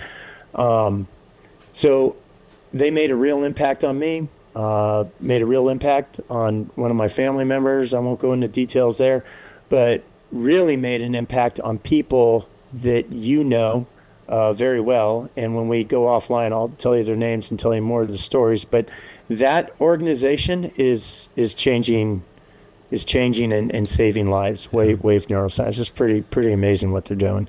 And in the state of Florida, and we have 2 state congressmen that are doing this, Jay Collins and Danny Alvarez. They are now taking that technology and they are providing it to any veteran, first responders and militaries throughout the state. And these are not studies where you get a placebo, control group, experimental group. They're providing the treatment. And between stuff like that in the state of Florida and stuff that Dr. Joe DeTuri's doing with hyperbaric oxygen, and the state's getting behind that and funding that, and the university system, there's so much good stuff going on in the state. But and it's all in support of the first responders, which I think is just cool. And getting back to what we were talking about earlier with is it just for soft? No, it's for all great veterans. Yeah, it's really cool. Yeah, I know guys that have life-changing experiences there, no doubt about it. So very cool, man. Awesome. Yeah. Oh, that's fantastic. What's that? You're staying doing the KAATSU stuff. You're staying doing organizing the swims, raising money for the foundations. And that's on the horizon. Anything else on the horizon? I do public speaking. I love getting in front of organizations like universities, colleges, ROTCs. I thought about doing it for pay a while ago, but in this, and I catch some heat for this, because it is a little bit of a time suck. But there's something about when you're doing something for the greater good, and you're just like, yeah, dude, I don't need to be paid to do this. If I can help a single I mean, look at college kids, and we start talking about stress and burnout, and I can't tell you how many times people, after they hear Job's story, come up to me afterwards and say something very impactful, like, "Hey, man, I've been struggling, and I'm going to take a different path." Wow. I talk about faith. I talk about attitude. Talk about stress, just all kinds of stuff. I love doing that. And what happens is a lot of organizations are like, "Okay, fine, you're not doing it to make a living, but we're going to pay you anyway." Then what I do is I push that to the UDT SEAL Association, specifically to them, because and nothing against the Navy SEAL Foundation and all these other organizations that are out there doing incredible stuff, but I just feel like the UDT SEAL Association, they've been there since the very beginning of the teams, and they need some love, man. They need some love, and so I'm doing what I can to help my veteran SEAL teammates with that organization. Oh man, that's fantastic. I need to get back to Fort Pierce. I went down and did a book signing around that area in 2019. Nice. So I went down there and saw Rick Kaiser and everyone down there, and we had a great time together. But I need to make it back there. They did such a good job with that museum down there. And then we have the San Diego location that they're just starting to get going on that. So, but I need to make it back to Florida. There's a bunch of reasons that I need to get to Florida, and so I'd love to come out and say hi. Hopefully we can make that happen at some point. I'll tell you what, man. Let me know when you're in town, because there's a lot of good stuff going on in this state. Yeah. You know, Are you doing some National Guard thing? What's that about? Weren't you doing something about? Yeah. So so Governor DeSantis, he has a thing called the Florida State Guard. So there is National Guard, but this is different. The Florida State Guard. I'm part of the special mission group. That's actually the hat I'm wearing. Nice. That's solid. Nice logo. I like it. Yeah, man. So you got the Gator on there, Trident. You got the SF, MARSOC. I like it. AFSOC, That's solid. DJs. And so you got Florida State Guard is very large, and then the special mission group that we're part of is small. And the main mission right now is emergency response, like with Hurricane Helene and Milton and that kind of stuff. We're augmenting wherever the governor or county officials need us. Now, if that evolves to something else, great. We're here to do it. We're here to help. But I'd say right now it's primarily disaster response. And the last one we had was actually a double whammy, because we had Helene with massive surge, biggest surge in over 100 years. Lots of people right here in this city, in St. Petersburg, struggling after that, because all their houses, anybody that had a house built before 1950 that was on a seawall got anywhere from 2 to 5 feet of not just salt water, but it's like oil, petroleum, and there's sewage backup and just all this nastiness. So all these, and you can imagine Hillsborough, Pinellas, Tampa, St. Pete, Clearwater, so many people were affected by Helene. And then when Milton came in 2 weeks later, it was just a double whammy. So Governor DeSantis, the county, all the city, everybody needed help, and help came from everywhere. And it's great having everybody come out and help. The primary mission after Milton was there were a lot of people that kind of went off the net, and people were concerned about them. So we did a lot of morale, welfare checks, I guess, not morale, but welfare checks on people. Just, helped out in any way we could. We did a lot of route recon, finding what roads were open for the state, what HLZs were open, all that kind of stuff, all the helo landing zones and that kind of stuff. And it's a great group of guys. It's almost all our former special operations guys that either got out after a few years or retired. I think I'm one of the oldest guys. Oh, really? But it's a great a great way to kind of give back. I was talking with my dad about whether or not to get involved in this, and Sorry, you hear that background noise. I have a little KAATSU going on. Oh, right nice. now. I like it. Good. As you should. Not on this arm, but just on this arm. I should do it during podcasts. Just be over here. Whoa. Yes. Dang, that gun. Man. Yeah, man, I'm good. Woo. But I'm doing cycles, so it's releasing every 3 seconds, so it's not bad. But I told my dad about this, and that I was thinking about doing it. But I mean, you know, we're all busy, and I was kind of concerned about adding something.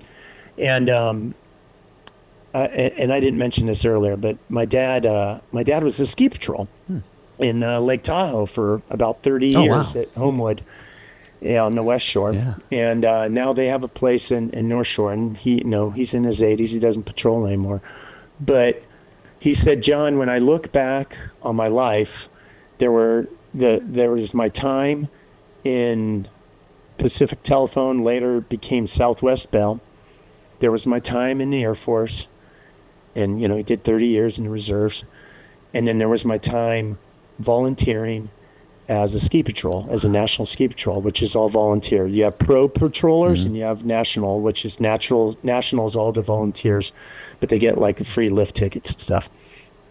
And he said, when I look back on all that stuff from all my working years, the stuff that was the most impactful to me was when I was doing the ski patrol.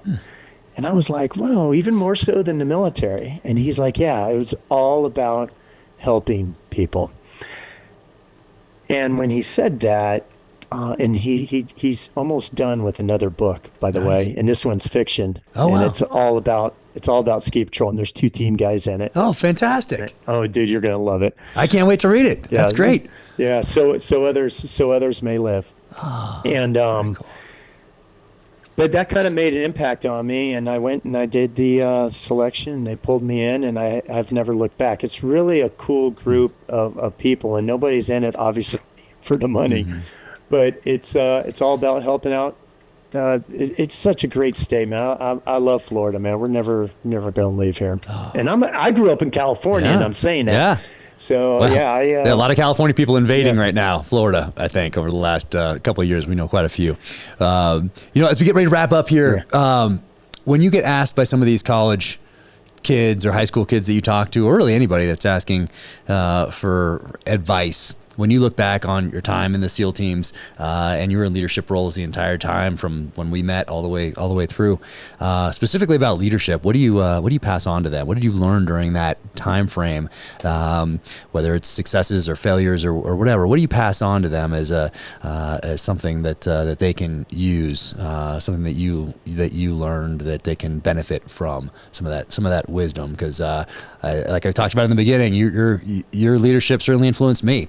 And I had that stark contrast, like I mentioned, with a different class, and then I saw how you did it, and that certainly influences me to this day. So, what do you pass on about leadership in the military to people that are just starting their journeys in life?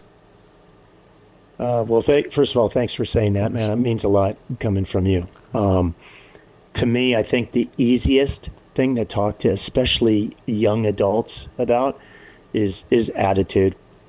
Just simple attitude, man. Bad attitude is so contagious, but a good attitude's contagious too. I love telling the Dan Cnossen story when he's in Walter Reed.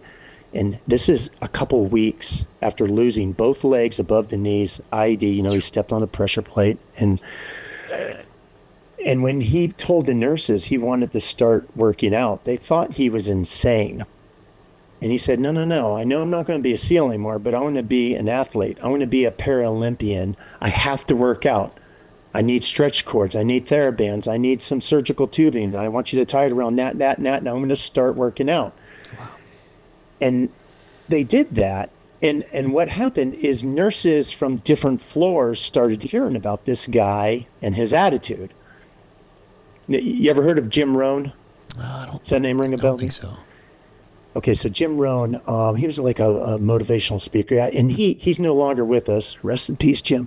But he used to say all the time, you can't control the wind, but you can control the set of your sails. Can't control the wind, but you can control the set of your sails. And to me, especially when I think of somebody like Dan, what that means to me is that bad stuff is going to happen to all of us. You know, all of our great grandparents are going to die. All of our grandparents are going to die. All of our parents are going to, we're all going to be exposed to bad stuff throughout our life. And the measure of somebody's character is not necessarily what happens, but how you respond, to what happens.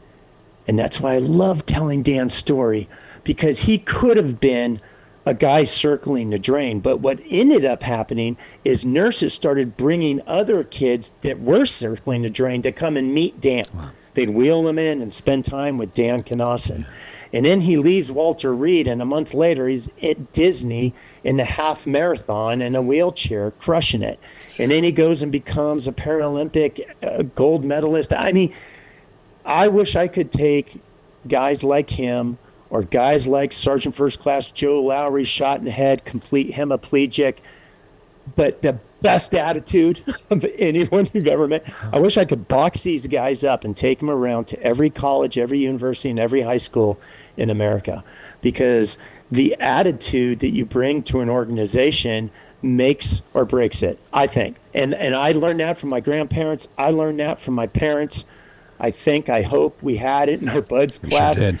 And it's so important, man. Yeah. It's so important. And if you can just have a good attitude when things are shitty, then everybody kind of wants to work together as a group to make it all better.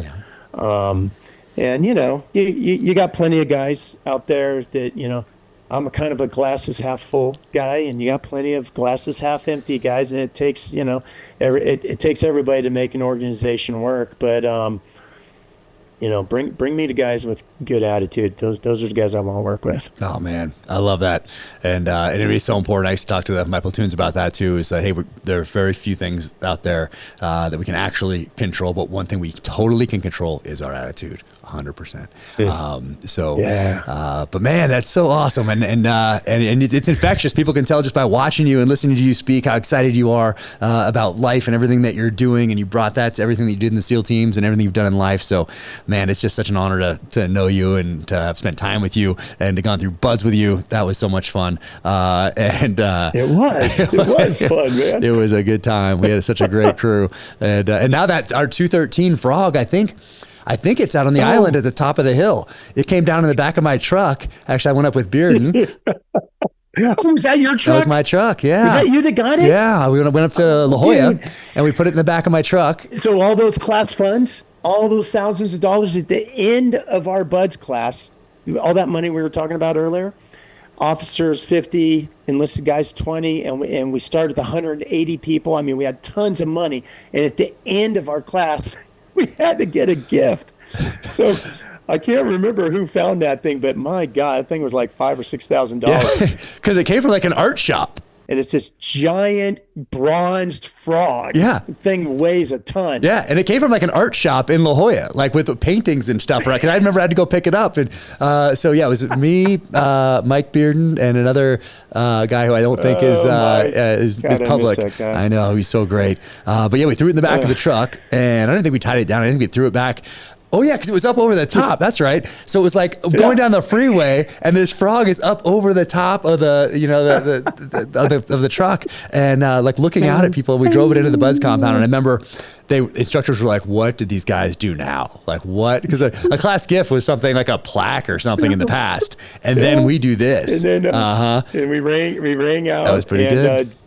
Presented it to them, and it is on the island now. And each class, when they get out there, they have to bring it up to the top of Frog Hill, and I believe at the end of the class they bring it back down.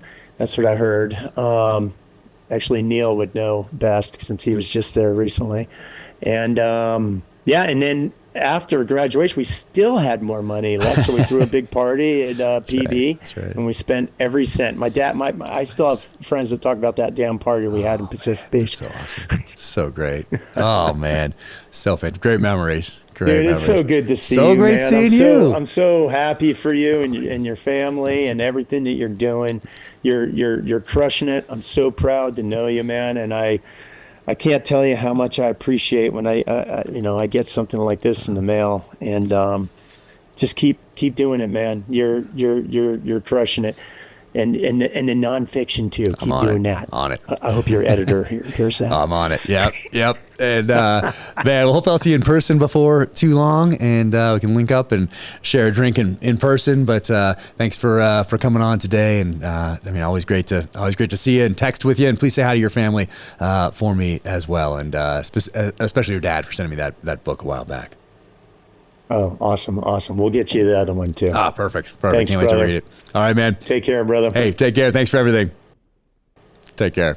All right. See you, Jack. Bye. If you enjoyed this episode, click here to watch another episode, or click here to watch a clip of the podcast.